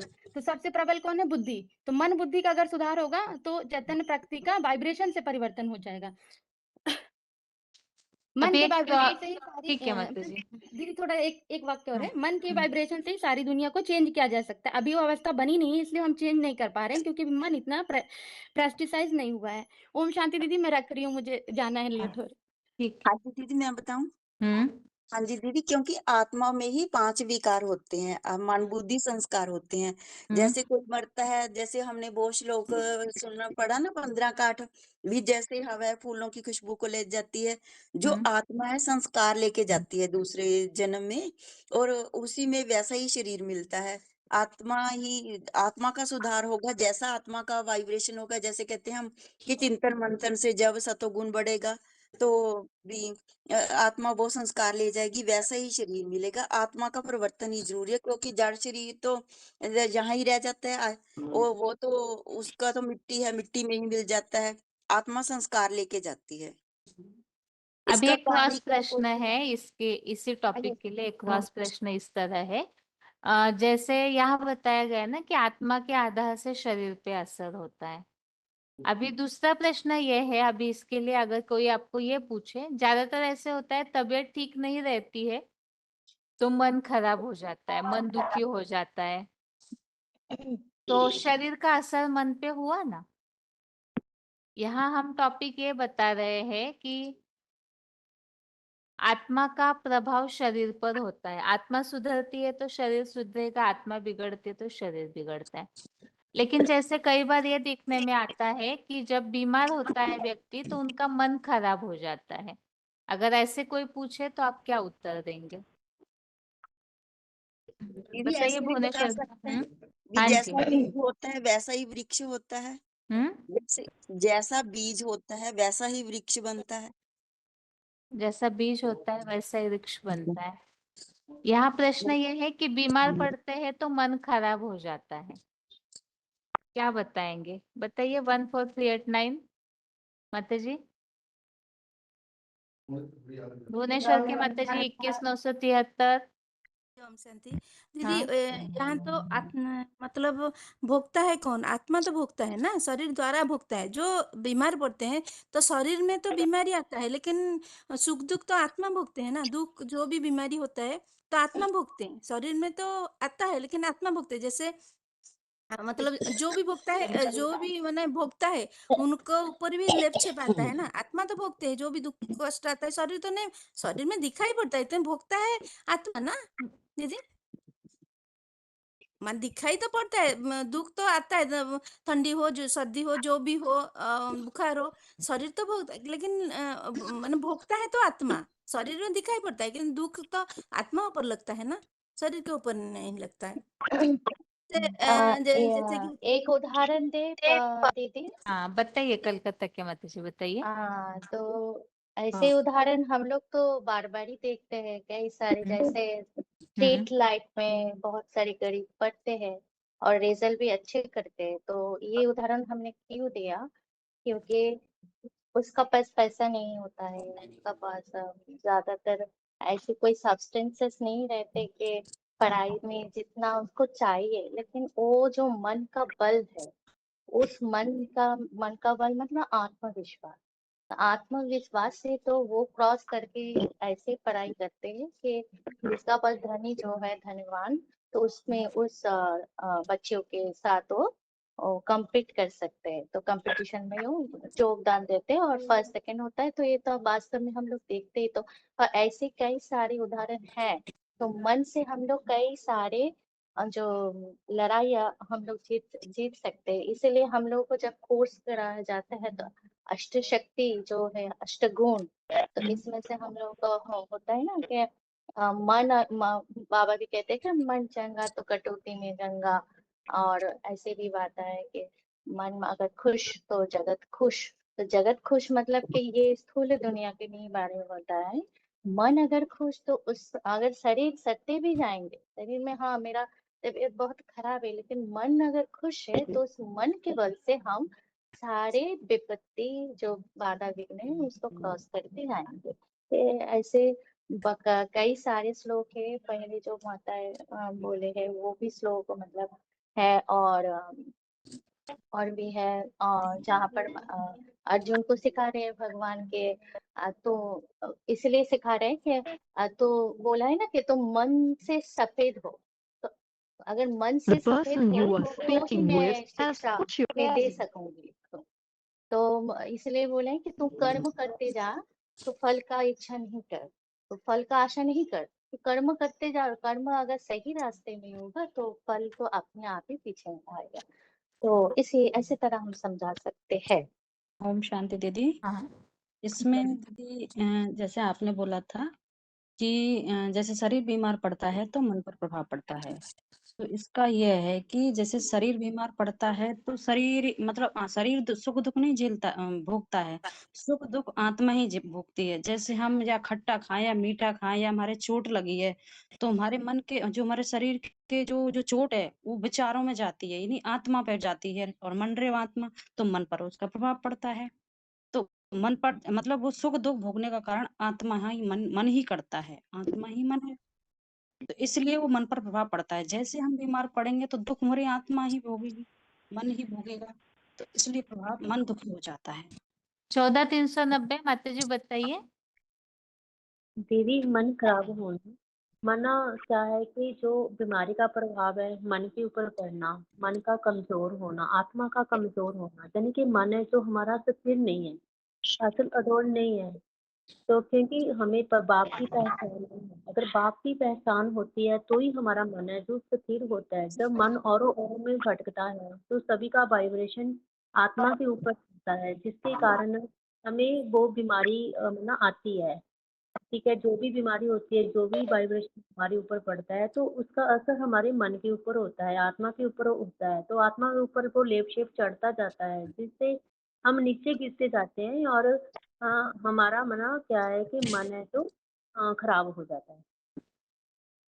ठीक है, हेलो। एक मिनट अभी हाँ बताइए मानसा की माता जी 8114। हाँ जी दीदी, ओम शांति जी। दीदी जन्म मरण के चक्कर में आते आते आत्मा जो है वो कमजोर हो गई है। अब क्या है कि जो मन है वो इंद्रियों के कंट्रोल में आ गया है, जबकि होना तो ये चाहिए कि इंद्रियां मन के कंट्रोल में होनी चाहिए। तो जैसे कि हम एक छोटा सा उदाहरण ये भी कह सकते हैं कि जैसे किसी की उंगली थोड़ा सा जल जाती है, सेक लग जाता है ना, तो हम उसके ऊपर पानी भी डालते हैं, बर्फ भी लगाते हैं, दवाई भी लगाते हैं, पेस्ट वगैरह भी लगाते हैं, है ना। पर जो वो दुख है वो उंगली को तो महसूस नहीं होता, वो दुख जो है वो आत्मा को महसूस होता है, क्योंकि जो आत्मा है वो सत रज तम 3 गुणों के प्रभाव में आती है।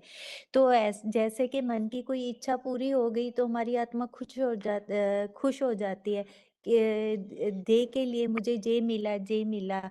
तो ऐसे ही जब आत्मा शरीर से निकल जाती है तो उसी शरीर को जब हम आग के ऊपर रखते हैं ना, तो वो उसमें कोई हलन चलन नहीं होती शरीर में, तो आत्मा के कारण ही शरीर में हलन चलन है, क्योंकि आत्मा ही सुख दुख जो है वो भोगती है। जैसे 13 के 20 में भी है ना, कार्य कारण कर्तव्य हेतु प्रकृति उच्यते, माना दे रूप जो प्रकृति है वो साधन रूप रचना कही जाती है, और जो आत्मा है वो सुख दुख भोगने का कारण कही जाती है। जैसे शरीर मशीनरी और आत्मा जो है ऑपरेटर हो गई, उसको चलाने वाली हो गई।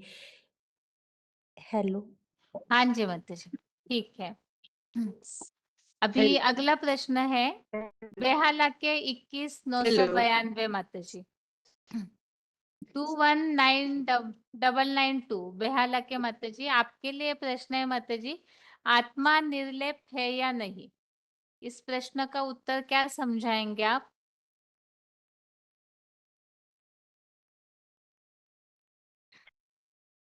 29519 अच्छा नहीं, और एक माता जी लाइन में थे माता जी बेहाला के। 9431 माता जी, आप बताइए आगरा के माता जी, हेलो। आत्मा निर्लेप है या नहीं? आत्मा निर्लेप है आत्मा में अच्छा, कोई निर्लेप मना क्या माता जी? मतलब बिल्कुल अलग आत्मा वैसे शरीर से जुड़ी हुई है, लेकिन आत्मा वैसे शरीर जो कोई हमें शरीर में दुख होता है तो हमको शरीर में दुख होता है, लेकिन आत्मा तो निर्लेप है, उसे कोई लेप छिप नहीं लगता। वो ले जाती है संस्कारों को, लेकिन यार कोई उसे लेप छिप नहीं लगता है।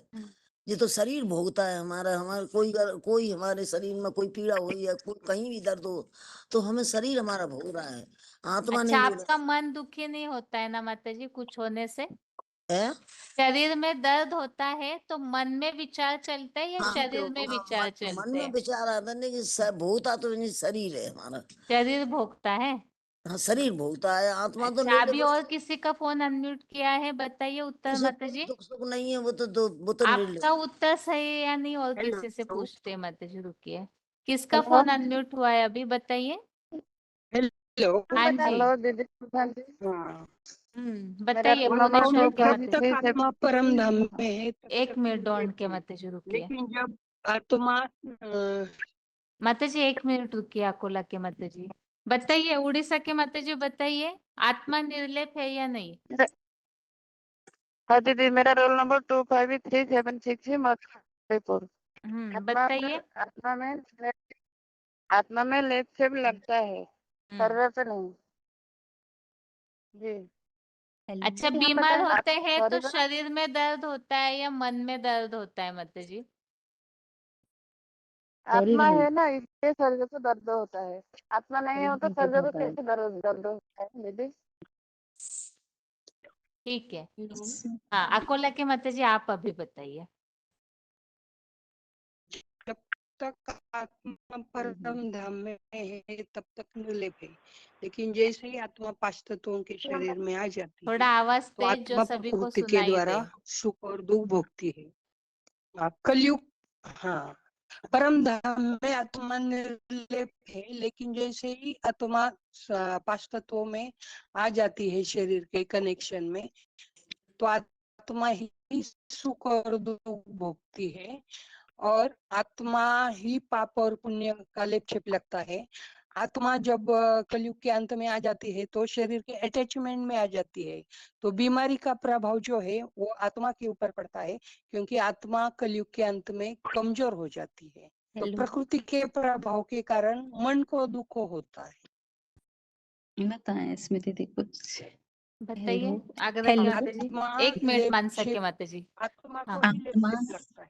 आत्मा निर्लेप नहीं है, आत्मा में ही लेप छेप लगते हैं।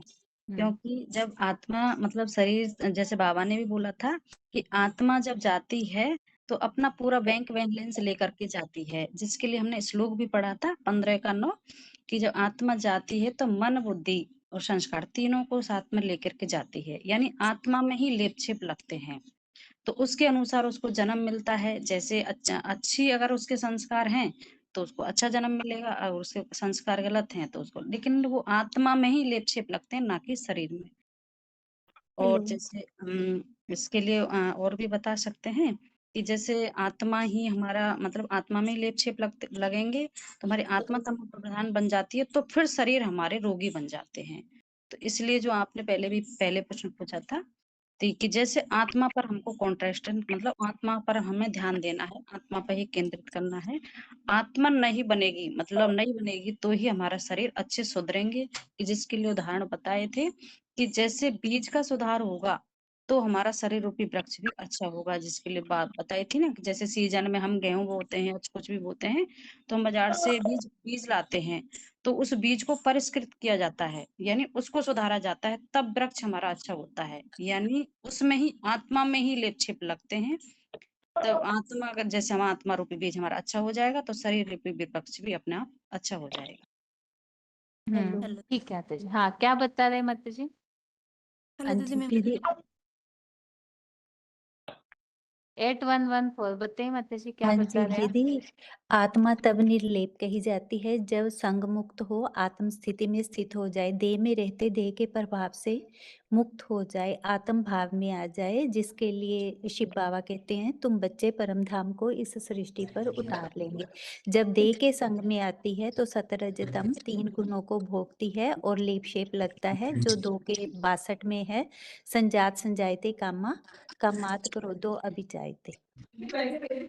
ठीक है आगरा दीदी। के माता जी 9431 आपको समझ में आया माता जी आत्मा निर्लेप है या नहीं?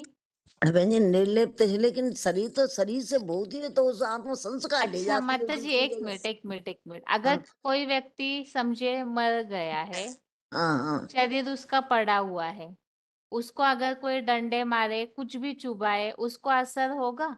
तो वो तो संस्कार लेके निकल गई वो तो फिर संस्कार लेके निकल गई तो वो कौन निकल गई जिसके नहीं, कारण शरीर पे आत्मा असर नहीं हो रहा है? नहीं भोगता तो शरीर है, जब हमारे शरीर में दुख हो रहा तो शरीर शरीर भोग रहा है, भोगता लेकिन है तो हम आत्मा यही पूछ रहे हैं, हाँ अगर शरीर भोग रहा है तो फिर अगर कोई व्यक्ति शरीर छोड़ दिया, माना मृत व्यक्ति की शरीर पड़ा हुआ है और उसके ऊपर डंडे मारेंगे तो उसके ऊपर असर होगा? तो वो संस्कार ले जाती है, उसमें संस्कार तो भरते हैं, जो हम कर रहे हैं अच्छा बुरा जो कुछ कर रहे हैं वो संस्कार भर रहे हैं उसके आत्मा में, आत्मा संस्कार भर रहे हैं, वो ले जाएगी सब अपने साथ। दर्द जो है शरीर में होता है, ठीक है, लेकिन उसकी महसूसता किससे होती है? महसूस तो आत्मा करेगी, लेकिन शरीर दुख तो शरीर को हो रहा है ना। दुख शरीर को हो रहा है, लेकिन वो महसूस करने वाला मन है ना। शरीर हम को दर्द होता है तो विचार मन में चलते हैं ना, तो हाँ, तो प्रभाव किसके ऊपर हो रहा है? सबसे बड़ा तो मन ही है। पहले मन में हर हाँ, बात तो मन में आती है। लेप मन छेप में आती तो हम आत्मा बुद्धि पर से चढ़ता है या नहीं? आत्मा पे चढ़ता है, मुझे पे चढ़ता है, लेकिन वो हाँ, आत्मा वैसे लेकिन है तो नहीं, लेकिन आत्मा में चढ़ता है, जो मैंने चढ़ता है वो दूसरे अगले जन्म में ले जाती है अपने संस्कार को साथ। ठीक है माता जी।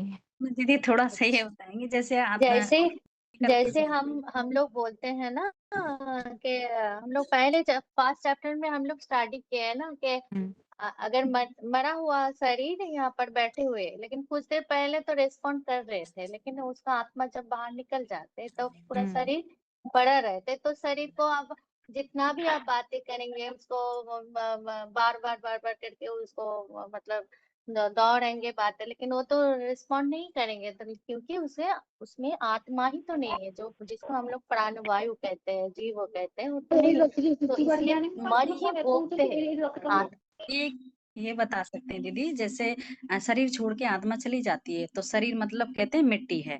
तो जैसे किसी कोई पोस्टमार्टम वगैरह करते हैं, शरीर का पूरा उसका काट पीट कर देते हैं, लेकिन उसमें दर्द नहीं होता है। तो जब आत्मा रहती है तभी उसमें दर्द होता है।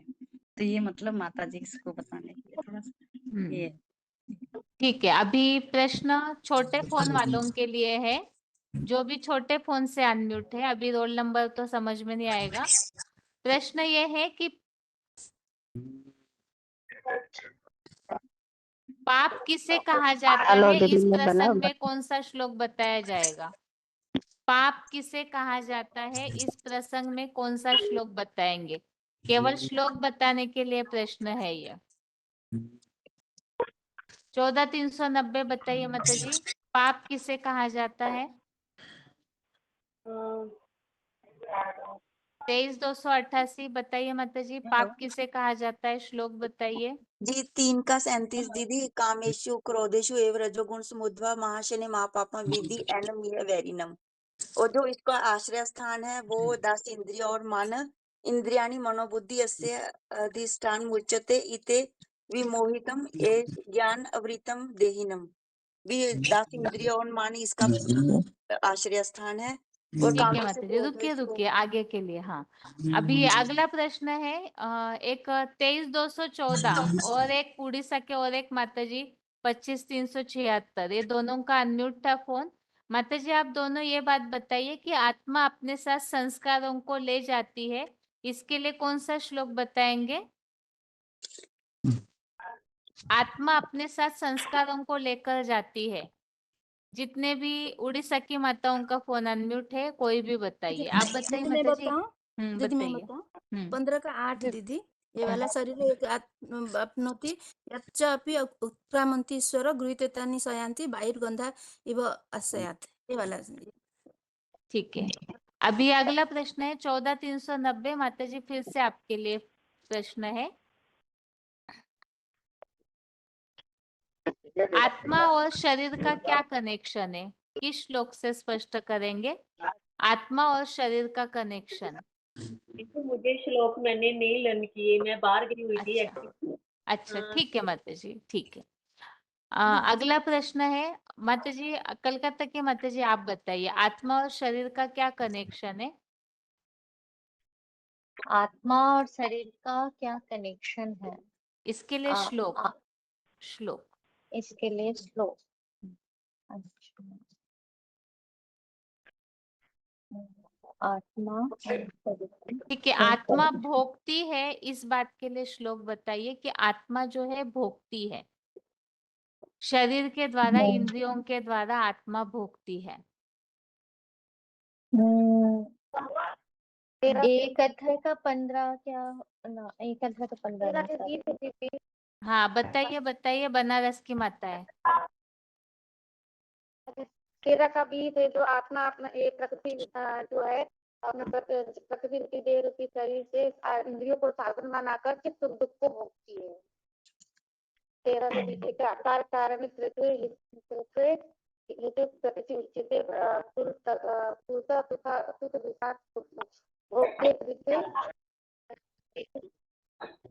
परम 19423 माता जी आपके लिए प्रश्न है, विकार जो है वो प्रकृति के द्वारा उत्पन्न होते हैं। हाँ दीदी, वो मतलब 13 का 19 बता सकते हैं इसमें दीदी? 13 का 19 श्लोक है ना, प्रकृति श्लोक नंबर बताना मना किया है, अगर नंबर बताते हैं साथ में तुरंत श्लोक बताना है और उसे स्पष्ट करना है। वही प्रकृति पुरुषम च विद्धि अनादि हाँ। उभो अपि विक्राम च गुणान च विद्धि प्रकृति संभवान। यानी इसका मतलब ये हुआ कि प्रकृति और आत्मा दोनों को ही अनादि जानो, और विकार और मतलब जो विकार हैं, जो हमारी जो शरीर है, प्रकृति है, इन 3 गुण उस प्रकृति के द्वारा ही उत्पन्न होते हैं। ठीक है। लेकिन बनारस की माता है, आप लोगों के लिए प्रश्न है और मानसा 14390। अगर विकार शरीर के द्वारा उत्पन्न होते हैं, यहाँ जैसे बताया कि प्रकृति से ही विकार उत्पन्न होते हैं, ऐसा जानो, और 3 गुण भी प्रकृति से उत्पन्न होते हैं, तो फिर आत्मा को दोष क्यों लगाया जा रहा है? ये जो श्लोक है 13 का 19, प्रकृति पुरुषम चैव विद्यानादि उपोऽपि, इस श्लोक में यह स्पष्ट किया है कि विकार और 3 गुणों को प्रकृति से उत्पन्न जानो, फिर शरीर को, आत्मा को दोष क्यों दिया जा रहा है? हेलो, तो एक दीदी मिनट जब माता जी, बनारस और 14390 दोनों के लिए प्रश्न है, बताइए माता जी। हाँ दीदी, अब जैसे बताए, जैसे आत्मा जब ना, आत्मा तो जैसे काफी थे, लेकिन जब आत्मा प्रकृति के अटैच में आती है, तब जाकर के वो तीनों जो तीनों गुण है उत्पन्न होते हैं, तो जिसके कारण ना भोग होती है। इसलिए आत्मा ही जब उसके साथ, तभी उसके ऊपर लगता है पाप, तभी पाप आत्मा कहा जाता है। क्योंकि पाप आत्मा पुण्य आत्मा कहा जाता है, न कि शरीर को कहा जाता है। शरीर तो ठीक विनाशी बताया। है, वो तो मिट जाती है। दीदी अलेप शेप है जो माना तीनों सत रज तम का तीनों का प्रभाव आत्मा के ऊपर पड़ता है ना, तो जब आत्मा के ऊपर पड़ता है तो वो शरीर कर्म करता है। अच्छा, आत्मा के ऊपर प्रभाव कैसे पड़ता है? नहीं, क्योंकि जैसे सतो प्रधान है आत्मा, तो उसका ऊपर सतो प्रधान का प्रभाव पड़ेगा। अगर मना प्रकृति से वो रजोगुण का है जैसे, तो फिर उसके ऊपर रजोगुण का प्रभाव पड़ता है, तो तमोगुण है तो तमोगुण का प्रभाव उसके ऊपर पड़ता है। अकोला के माता जी बताइए, आत्मा के ऊपर ये विकार और अवगुणों का जो भी प्रभाव है वो कैसे पड़ता है? जब तक आत्मा सतोगुणी है तब तक सतोगुण का प्रभाव प्रकृति के ऊपर है, लेकिन द्वापर युग के बाद जब प्रकृति रजोगुणी बन जाती है, माना आत्मा देह भान में आ जाती है, तो आत्मा के ऊपर प्रकृति का प्रभाव बनता है, और फिर ये काम क्रोध लोभ मोह अहंकार ये विकार प्रकृति के आत्मा के ऊपर प्रभावित हो जाते हैं। अच्छा, कलकत्ता के माता जी कोई श्लोक बता सकते, आत्मा के ऊपर प्रकृति का प्रभाव कैसे पड़ता है? क्या कारण है जो शरीर या प्रकृति में विकार उत्पन्न होते हैं, लेकिन आत्मा को फिर भी दोषी बनाया जा रहा है, कारण क्या है? ये क्या बता सकते हैं क्या? पुरुष प्रकृतिस्थ होगी, जो 13 अध्याय का 21 है, याद नहीं आ रहा है। पुरुष प्रकृतिस्थ होगी। वास्तव में उसी श्लोक में ये बात बताई हुई है माता जी कि आत्मा प्रकृति में विकार उत्पन्न होते, पुरुषम हाँ, प्रकृति तो स्थोई भुंगते प्रकृति जान गुना। हाँ, 3 गुणों को भोगते हैं, तो गुणों में इस 3 गुणों में जो आसक्ति लगाव है, हाँ, तो उसी से ही हमको सत असत योनि में जन्म का कारण है। अच्छा ठीक है, ये भी ठीक है। और इसके अलावा और कौन सा श्लोक है? और ये 4 अध्याय के 6 बता सकते हैं कि अजापि सन नहीं नहीं, वो तो अप्यात्मा। प्रसंग ही अलग है माता जी, वो तो बताइए नहीं, बाकी लोग भी कंफ्यूज हो जाएंगे। आगरा के माता जी बताइए 19423।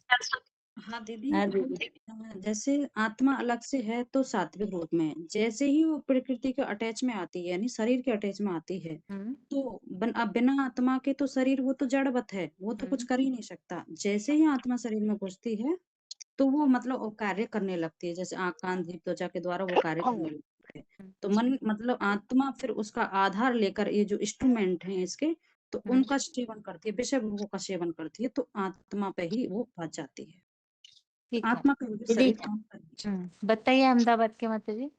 दीदी वो प्रकृति 3 गुणों से आवर्तन करती है, तो वो प्रकृति वैसे तो जड़वत है, लेकिन 3 गुणों से आवर्तन करती है। तो पहले सात्विक होती है, फिर राजसी और तामसी बनती है। तो जैसे कहा कि एक ब्रह्मचारी का उदाहरण देते हैं कि सतो प्रधान है, तमो प्रधान।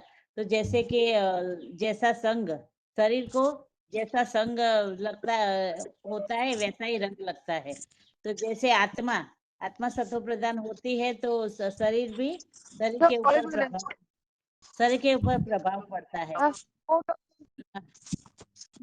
जैसी आत्मा होती है तो नया शरीर धारण करती है, तो वो अपने साथ मन, बुद्धि और संस्कार को ही आत्मा कहा जाता है। तो अपने साथ अपने संस्कारों को नए शरीर मिलता है तो उसके साथ ले जाती है। तो शरीर तो जैसे कि जड़वत है, लेकिन आत्मा ही चैतन्य है। इसीलिए कहा है कि सोने जैसा सोना होगा वैसा वैसा ही जेवर बनता है। ठीक है माता जी। हेलो। हाँ जी। हाँ जी, क्या क्या बोल रहा है? हेलो। हाँ जी, हाँ, यहाँ कौन सी? माता जी अभी जो टॉपिक बता रहे थे, जैसा सोना वैसा जेवर, इसी टॉपिक को कंटिन्यू करके बात स्पष्ट कीजिए कि आत्मा का परिवर्तन जरूरी है, उसके बाद उसका शरीर पर असर होता है। स्वभाव संस्कार जो आप है बताते रहिए, 2 मिनट यहाँ से आवाज नहीं आएगा क्योंकि थोड़ा सा यहाँ स्पीकर में प्रॉब्लम है। आप बताते रहिए अपना टॉपिक। ठीक है, माने स्वभाव संस्कार का परिवर्तन माने आत्मा का परिवर्तन, क्योंकि समस्त पाप पुण्य अच्छे बुरे जो कर्म होता है वो आत्मा ही करता है शरीर के कर्म के जरिए से। तो लेप से आत्मा पर ही लगती है। आत्मा चैतन्य है, शरीर जड़ है। जड़ शरीर को माने लेप से नहीं लगता, पाप उसमें भी नहीं लगता जड़ शरीर में।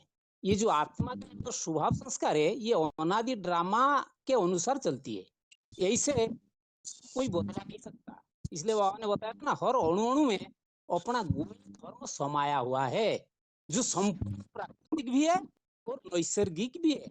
इसीलिए बताया था 3:27 में, प्रकृति गुणे कर्माणि सर्वस्व अहंकार विमूढ़ात्मा करता हूं इति मन्यते। 5000 ड्रामा चक्र में प्रकृति में सबका जो पार्ट है वो नुता हुआ है। मनुष्य अहंकार में आकर के मैं करने वाला हूँ चिल्लाता है, कोई कुछ नहीं करता, ड्रामा सारे कार्य ही करता है, परंतु उल्टा उठाने से हमारा पुरुषार्थ हो पाएगा? तो ड्रामा जो है वो सबको बर्बाद कराएगा। जो जड़ प्रकृति है इतना प्रभावशाली है, जैसे किसको भूख लगती है, कहेगा तो ड्रामा में होगा तो मैं खाऊंगा, रुक सकता है वो तो पागल हो जाता है, कहाँ ना कहाँ वो जुगाड़ करता है खाने के लिए। सिर्फ पुरुषार्थ में अंतर आ जाएगा। बाबा ने ये तो बहुत मिसाल दिया, जैसे कोई भीख मांगते हैं, तुम जितना मारा करो मदद करो तो ये छोड़ेगा, क्योंकि अपना प्रकृति है। चोरी करता है, बारण करो वो मानेगा नहीं। कोई झूठ बोलने वाले, कोई व्यभिचार भ्रष्टाचार करने वाले, कोई छोटा बच्चा आग में हाथ लगाने वाले, उसको जितना भी मना करो मानेगा नहीं, क्योंकि सबका अपना अपना प्रकृति का स्वभाव है, वो अपने आत्मा के अंदर उड़ा हुआ है। जैसे बताया कोई नाली का कीड़े, उसको कितने भी साफ सुथरा जगह पे रख दू, फिर भी वो भागेगा तड़पते हुए, वही नाली में गिरेगा या वो उधर मर जाएगा। कहने का मतलब सारे प्राणी जगत तो अपने अपने स्वभाव से बंधे हुए। जैसे बिच्छू का मिसाल दिया, सर्प का मिसाल लिया, चाहे वो आप उसको कितना दूध पिलाओ, खाने पीने दो, मौका मिलेगा तो चुप मारेगा ही मारेगा, वो अपने प्रकृति से बंधे है। तो फिर किसका अंगुली उठा हम सकते हैं? इसलिए बताया सदृश सत्यम प्रकृति ज्ञानवानोपि प्रकृति अंतिभूतानि निग्रहं किं करिष्यसि। अर्जुन को सवाल किया, तुम क्या कर सकते हो, किसके ऊपर अंगुली उठा रहे हो? हर आत्मा के योग्यता अनुसार वो अपने कार्य में संतुष्ट रहते हैं, चाहे दूसरे के ऊपर तुम संतुष्ट हो या न हो, वो उसका स्वभाव है, नेचर है। जब समय आता है तो वो बच्चे पहले आत्मा बनते हैं। आत्मा तो प्राकृतिक रूप से हर आत्मा रिकॉर्ड माने में सब बंधे हुए। तो यदि हर आत्मा यह कहे कि हमने किया स्वर्ग बनाएंगे, हमारा भी गृह कार्य नहीं हो सकता, ऐसे तो बिल्कुल ये ड्रामा में हो नहीं सकता। भगवान ये जो खुद ड्रामा में वो भी खुद बंधे हुए हैं। दूसरी की बात विशेषकर आज की दुनिया में जो साधु संत विद्वान आचार्य लोग है, वो क्या कहते हैं ना, हम मुक्ति हो जाएंगे, आ जाएंगे, तो माने आत्मा रंगमंच पर सदा के लिए चला जाएगा। ऐसा बात करने वाले वो ड्रामा को विनाशी भी बना दिए। किंतु टीका में क्या कर रहा है, प्रकृते न प्रकृति पुरुष चैव विधि अनादि उभोपि विकारं गुणश्चैव माने विधि प्रकृति संभवान। माने मनुष्य सब बात छोड़ो, जो भगवान रामा में बंधन में बंधा हुआ सब रोज के लिए मनुष्य किसे छूट जाएगा, किसे मुख्य पा जाएगा, ये बात किसको पता नहीं है। ये बात भगवान एकदम अंत में आकर के बताते हैं। तो आदि में ना मध्य में बताते हैं, ये बात एकदम अंत में आके बताते हैं कि ये जो आत्मा के अंदर जो मन बुद्धि है वो संस्कार है, ये रिकॉर्ड मुआफी की सारी अच्छे बुरे कर्मों को धारण करती है। जैसे कि मन की संकल्प, बुद्धि की निर्णय शक्ति, संस्कार की जो माने छाप छोड़ने वाले शक्ति, उसके अंदर वो समाया हुआ है। तो आत्मा में दो प्रकार का प्रकृति, जिसके बताया परा प्रकृति और अपरा प्रकृति। तो परा परे से परे स्टेज में रहने वाले, अपरा माने परे से नीचे। तो 7.5 में अपरे यमित स्तन्यां प्रकृति विधि में पराम जीवभूत्वा महाबाहु ये इदम धारेत जगत। माने अर्जुन को पंचभूत निर्मित शरीर को जड़ प्रकृति बताया, और नीची प्रकृति है क्या, यही जड़भूत प्रकृति है। और अपरा प्रकृति को भी कहते हैं, ये जड़त्वमयी बुद्धि धरणी है, जो जीवंत प्राणी वाला प्रकृति है, जिसमें युग ऊर्जा भरा हुआ है, जिसे चेतन मन प्रकृति कहा जाता है। वो बुद्धि रूपी प्रकृति परा प्रकृति है। जो जड़ प्रकृति है उससे परिवर्तन करने वाला ही आत्मा है, क्योंकि प्रकृति जड़ है, पुरुष है चैतन्य। तो जड़ प्रकृति का कारण कौन और जड़ को रचना करने वाला कौन, इसको जानना चाहिए, क्योंकि चैतन्य पुरुष आत्मा ही है, जड़ प्रकृति का रचनाकार है। एक होता है सात्विक प्रकृति सत्व प्रधान वाला, दूसरा होता है तमो प्रधान वाला। तो आत्मा ही चैतन्य शक्ति के आधार पर आत्मा का स्वभाव संस्कार जब सात्विक बन जाता है तो सत्युग की सत्व प्रधान प्रकृति बन जाता है। जब आत्मा का मनोबुद्धि विषय विकारी तमो प्रधान बन जाता है, संख्या रंग के आधार पर तामसी प्रकृति के आधार पर तामसी प्रकृति बन जाती है। तो यही से आत्मा गुणों के आचरण से जड़ प्रकृति बदलती है। मन की संकल्प में जो बीज होता है वो उसको वाइब्रेशन हम कहते हैं। वाइब्रेशन के आधार पर ये प्रकृति परिवर्तन हो सकता है आत्मा के आधार पर। तत्र सत्व निर्माता प्रकाशकम अनामय सुख संगत बंधन ज्ञान संगत अनुभव। प्रकृति का जो बुद्धि पुरुष रूपी आत्मा है, आत्मा बदलने से प्रकृति बदलेगा। पहले पुरुष बदलता है, पुरुष चैतन्य है, प्रकृति जड़ है। तो प्रकृति वो पहले नहीं बदलेगा, जड़त्वमयी को आत्मा की वाइब्रेशन से बदला जाता है। जैसे जो गर्भपिंड जो जड़ है, जिसको जड़ प्रकृति निर्माण करती है, माँ की पेट से पहले जो बनती है वो पिंड बनती है, कौन सी शक्ति के आधार पर ना, जो आत्मा उस गर्भ में आने वाला है और किसी माने शरीर में अभी वो है, परंतु उसका स्वभाव प्रकृति वाइब्रेशन होनी चाहिए, उसका गर्भ में दूसरे मातृगर्भ में वो तैयार हो रहा है। ये आत्मा की गुण स्वभाव प्रकृति के अनुयायी ये जड़ प्रकृति ही बनती है। ये बात को ये स्पष्ट किया है कि मैंने सर्वद्वारेषु देहस्मि प्रकाशम उपजाते ज्ञानम यादा तथा विद्या विवृद्धिम सत्वम इत्युत। जितना आत्मा चिंतन में हम रहेंगे तो उतना हमारी जो प्रकृति स्वभाव संस्कार है सात्विक बन जाएगी। तो अगला जन्म सात्विक परिवार में होगा अंत मते सुगते के आधार पर। 14 में बताया यदा सत्य प्रभुते तु प्रणयति देहभूत तदा उत्तम बिना लोकान अम्लान प्रतिबद्धते। माने सत्वगुण बढ़ जाने से प्रलयकालीन महामुक्ति के समय में आत्मा सूक्ष्म पावरफुल स्टेज में होगा। तो सब कोशिश करेगी उसके शरीर में भी परिवर्तन की एहसास होगी। आत्मा दूर बैठे हुए मनसा वाइब्रेशन से सेवा करेगी और स्वभाव संस्कार ही और को खींचेगा। तो मोस्टली जो स्वभाव संस्कार का परिवर्तन ही आत्मा का परिवर्तन है। ये बात दर्शाया गया, इसी आधार पर होगा। और ये जो कल जो बताया था इंद्रियाणि परान्य इंद्रियभ्य परम मन मनसस्तु परा बुद्धि सबुद्धि परत्तु सोय। माने चाहे स्थूल कर्म इंद्रिया हो चाहे ज्ञान इंद्रिया हो, ये स्थूल है। जो मूल रूप में वैल्यूएबल है वो है बुद्धि। मन तो वो तो चलायमान चंचल है। तो बुद्धि में ज्ञान होगा तो बुद्धि पावरफुल होगा तो वो मन को कंट्रोल करेगा। मनुष्य में शक्ति नहीं, मन बुद्धि ये सर्वोपरि है, जिसे आत्मा कहते हैं। मन से श्रेष्ठ या भ्रष्ट वाइब्रेशन बनता है, कंट्रोल भी किया जाता है। परंतु जानवर तो मन बुद्धि होती नहीं है, वो कंट्रोल कर सकते हैं, अच्छे बुरे संकल्प को नहीं कर सकते।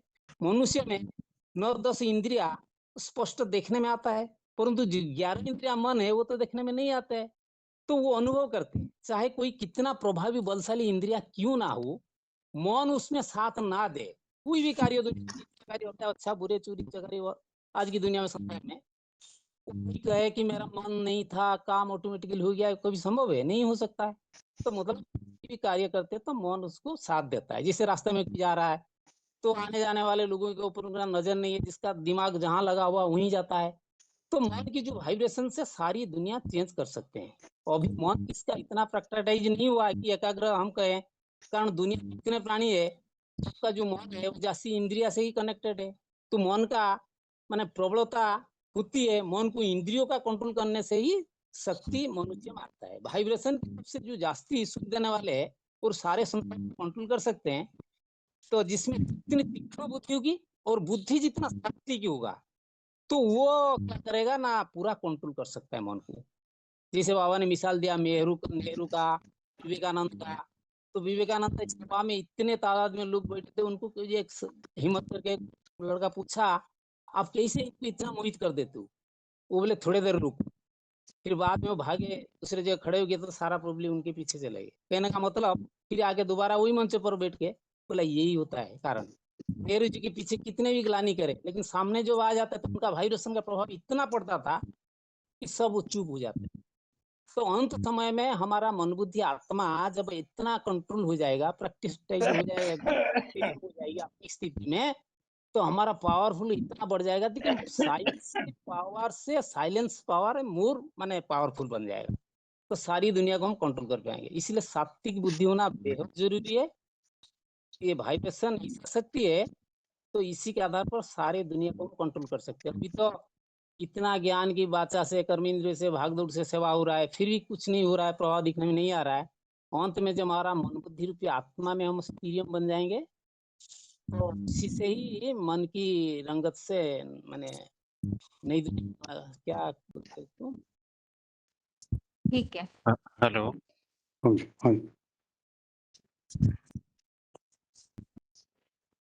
अभी अगला प्रश्न ये है जो माताओं से अभी अभी पूछा था कि जब विकार जो है वो शरीर में निर्माण होते हैं, तो फिर आत्मा को दोषी क्यों बनाया जा रहा है? 8083 आप बताइए। ओम शांति। हाँ जी। मतलब विकार जो है आत्मा में ही उत्पन्न होता है और उसका प्रभाव शरीर के द्वारा देखने को मिलता है। जैसे 2 अध्याय का 13 नंबर में बताया, देहिन अस्मिन् तथा देहे कौमार जवन जरा तथा देहंतारु प्रति धीरस्तत्र न मुह्यति। मतलब आत्मा जो बार बार जन्म मरण चक्कर में आता है कि एक ही जन्म में जो कुमार अवस्था, युवावस्था, बुढ़ापे में जाता है, ऐसे उसका शरीर में भी परिवर्तन होने को देखने को मिलता है। क्योंकि आत्मा चैतन्य है, शरीर तो जड़ है। तो चेतन आत्मा जो कर्म करता है उसका फल शरीर का इंद्रिय के द्वारा भोगता है, और हर चीज जो है पहले पहले सुखों में ही उत्पन्न होता है। तो चैतन्य आत्मा जो कर्म करता है तो मन बुद्धि से सोचता है, सूक्ष्म कर्म को वो सोचता है, और शरीर के द्वारा वो स्थूल कर्म करता है। तो स्थूल कर्मों का प्रभाव भी उसको सुख दुख के रूप में भोगना पड़ता है। तो इस हम बेंजी और एक बार प्रश्न दोहराइए, क्या क्या पूछ रहे थे आपने? प्रश्न ये पूछा था कि जो श्लोक है उसमें बताया कि विकार जो है वो प्रकृति से उत्पन्न होते हैं। तो जब शरीर के द्वारा विकार या 3 गुण निर्माण होते हैं, तो फिर आत्मा को दोषी क्यों ठहराया जा रहा है? जैसे अभी तक लंबा टॉपिक समझा कि पाप जो है आत्मा से शुरुआत होती है, लेकिन यहाँ श्लोक में तो बताया जा रहा है विकार जो है वो शरीर से निर्माण होते हैं, प्रकृति से। तो आत्मा को दोषी क्यों बनाया जा रहा है? क्योंकि जो प्रकृति है वो प्रकृति भी 2 प्रकार है, एक परा प्रकृति, एक अपरा प्रकृति। जो परा प्रकृति है वो स्वभाव संस्कार को कहा जाता है। जो आत्मा में, मन बुद्धि में जो स्वभाव संस्कार समाया हुआ है, कर्मों का जो प्रभाव, उसी को संस्कार कहा जाता है। तो संस्कार के अनुसार आत्मा जो भी कर्म करता है उसी के अनुसार उसका शरीर का ऊपर प्रभाव पड़ता है। तो इसलिए कर्म करने वाला तो आत्मा है, शरीर तो जड़ तत्व है, 5 जड़ तत्वों का निर्मित शरीर है। शरीर तो एक माध्यम है जिसके द्वारा वो कर्म करता है, और कर्म का फल भी शरीर के द्वारा ही भोगता है। तो शरीर जैसे बैटरी होगा तो गाड़ी चलेगा, बैटरी नहीं है कि ड्राइवर नहीं है तो गाड़ी नहीं चलेगा। तो चैतन्य जो है जड़ को चलाता है, इसलिए कर्म करने वाला तो आत्मा है, ना कि शरीर।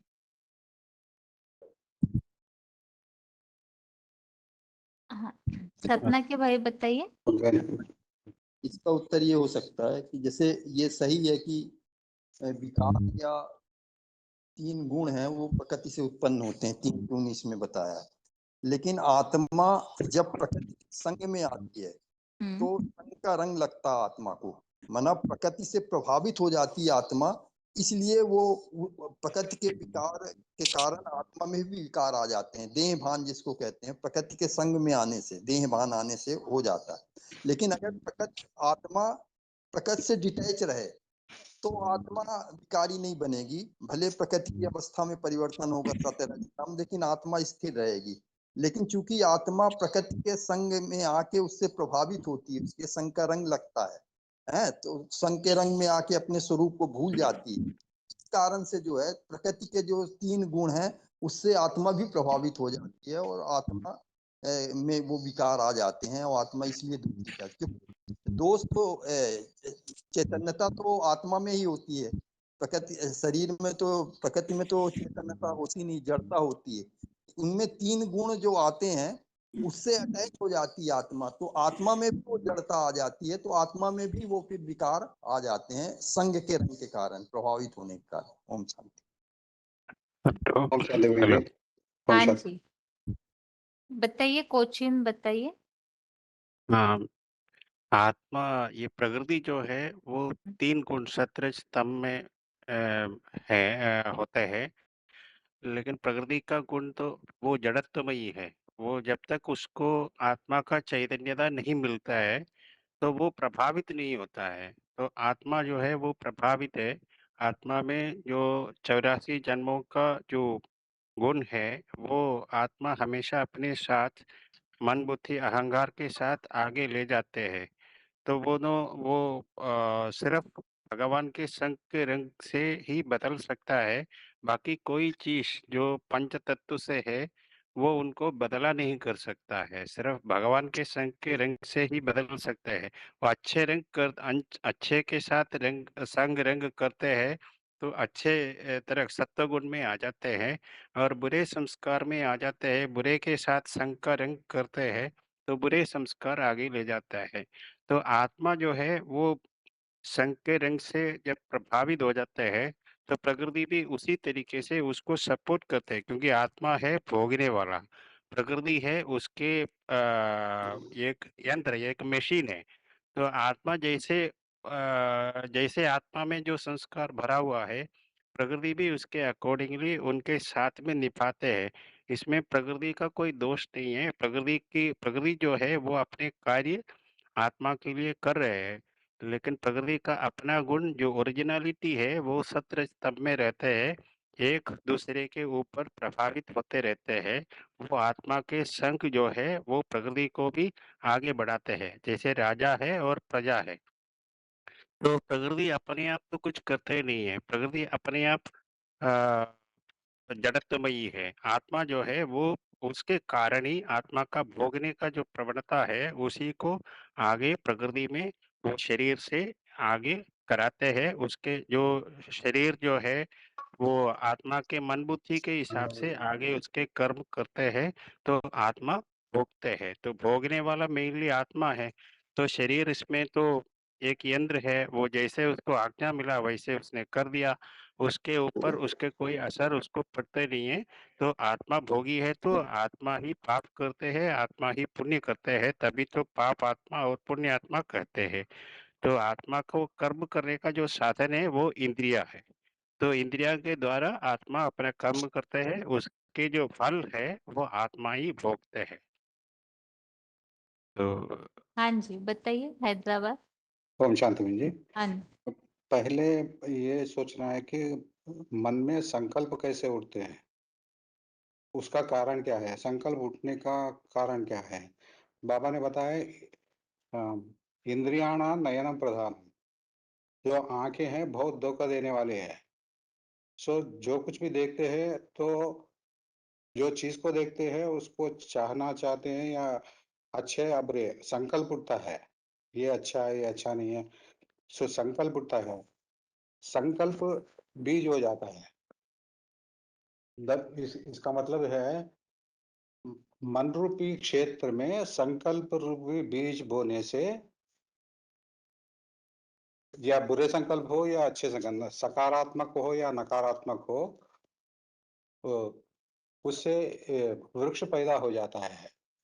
और बाबा ने कहा आत्मा शरीर का राजा है और इंद्रियां प्रजा है। सो इंद्रियां राजा के अंडर में रहना है। और ये भी कहा है मनएव कृतं पापम न शरीर कृतं कृतं। मन में अच्छे कर्म का या बुरे कर्म का संकल्प उठना ही, अगर बुरे संकल्प उठा है वही पाप है। संकल्प उठा मनएव कृतं पापम न शरीर कृतं कृतं। इंद्रियां तो, सभी इंद्रियां तो नादान है, वो मन कराती है। मन और बुद्धि दोनों मिलके कराती है शरीर शरीर द्वारा। इसीलिए बुरे बुरे संस्कार और अच्छे संस्कार होते हैं। और एक ये चार है, आंख, मन, बुद्धि और इंद्रियां। ये चारों चीज उसका कारण है, या अच्छे कर्म करने के लिए या बुरे कर्म करने। इसलिए कहते हैं कर्ता कारयिता चैव प्रेरका चानुमोदका। करने वाला, कराने वाला, प्रेरणा देने वाला और उसको करने के लिए अनुमति देने वाला बुद्धि है। ये चारों चीज चत्वार समभागिना, ये चारों एक समभागिनी, चारों ही दुश्मन है। और चत्वार समभागिना सुकृते दुष्कृते। और बुरे कर्म करने के लिए ये चार ही रिस्पॉन्सिबल है, और अच्छे कर्म करने के लिए भी ये चार ही रिस्पॉन्सिबल है। और ये भी कहा है मन द्वारा ही सब कुछ होता है। श्रोत्रं चक्षुस्पर्शनं रसनं घ्राणमेव च अधिष्ठाय मनश्चायम। मन में ये सबका अधिष्ठान मन ही है। मन द्वारा ही सब कुछ होता है। तो मन को सपोर्ट देता है बुद्धि, और सपोर्ट नहीं दिए तो कुछ नहीं होता है। आत्मा अपने आप कुछ नहीं कर सकती है, शरीर अपने आप कुछ नहीं कर सकती है, दोनों मिलकर ही होता है सब कुछ। तो ये चारों इक्वल पार्ट बजाते हैं, तो बुरे कर्म करने के लिए या तो अच्छे कर्म करने के लिए। इसीलिए दुख और सुख का संस्कार भी बन जाता है। यही है भाई। ठीक।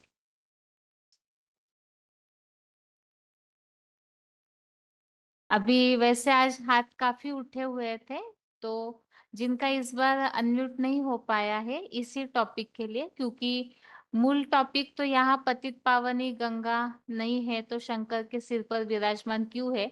इसमें जो हमने मुख्य भाग समझा है, पतित से पावन बनना मना पाप नष्ट होना, और वो पाप जो नष्ट होना है वो बात वास्तव में आत्मा से कनेक्टेड है, अर्थात मन बुद्धि से।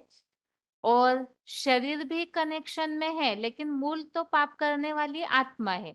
इस बात को ही स्पष्ट करने के लिए हमने इतना लंबा टॉपिक समझा, और जिसमें बार बार इस बात को ही समझा गया है कि आत्मा किस तरह से हर बार जिम्मेवार बन रही है पाप को करने के लिए। आत्मा के आधार पर ही शरीर का परिवर्तन होता है। आत्मा बिगड़ती है तो शरीर में बीमारी आती है, आत्मा सुधरती है तो शरीर पर असर होता है। तो आत्मा कैसे परिवर्तन हो, इसी को हमने अलग अलग तरीके से समझा था। और ये स्थूल बातों से परिवर्तन नहीं हो सकती है, क्योंकि मन बुद्धि अव्यक्त है। तो इस टॉपिक को इस बार जिन्होंने भी उत्तर नहीं दिए हैं, रेडी करके रखिएगा। इन्हीं प्रश्नों को थोड़ा सा अलग अलग तरीके से ही पूछ करके ही इस टॉपिक को ही पूछा जाएगा, शाम के क्लास में भी और अगले हफ्ते के क्लास में भी। क्योंकि ये पाप की जो परिभाषा की बात चल रही थी, तो ये टॉपिक पूरा हो चुका है। और जैसे कि कल के क्लास में हमने एक पॉइंट के द्वारा इस बात को समझा था, वास्तव में गंगा को पतित पावनी क्यों नहीं कह सकते हैं, क्योंकि पाप जो है वो सूक्ष्म चीज है और गंगा का पानी स्थूल है। इसीलिए स्थूल गंगा जो है वो पतित पावनी नहीं है। तो उसकी वास्तविकता को आगे हम समझेंगे। तो इसलिए इस प्रश्न के उत्तर को यहाँ तक शॉर्ट में बताने जैसा जरूर रेडी करके रखिए। बाकी आज के लिए क्लास यहाँ ही पूरा करते हैं। ओम शांति।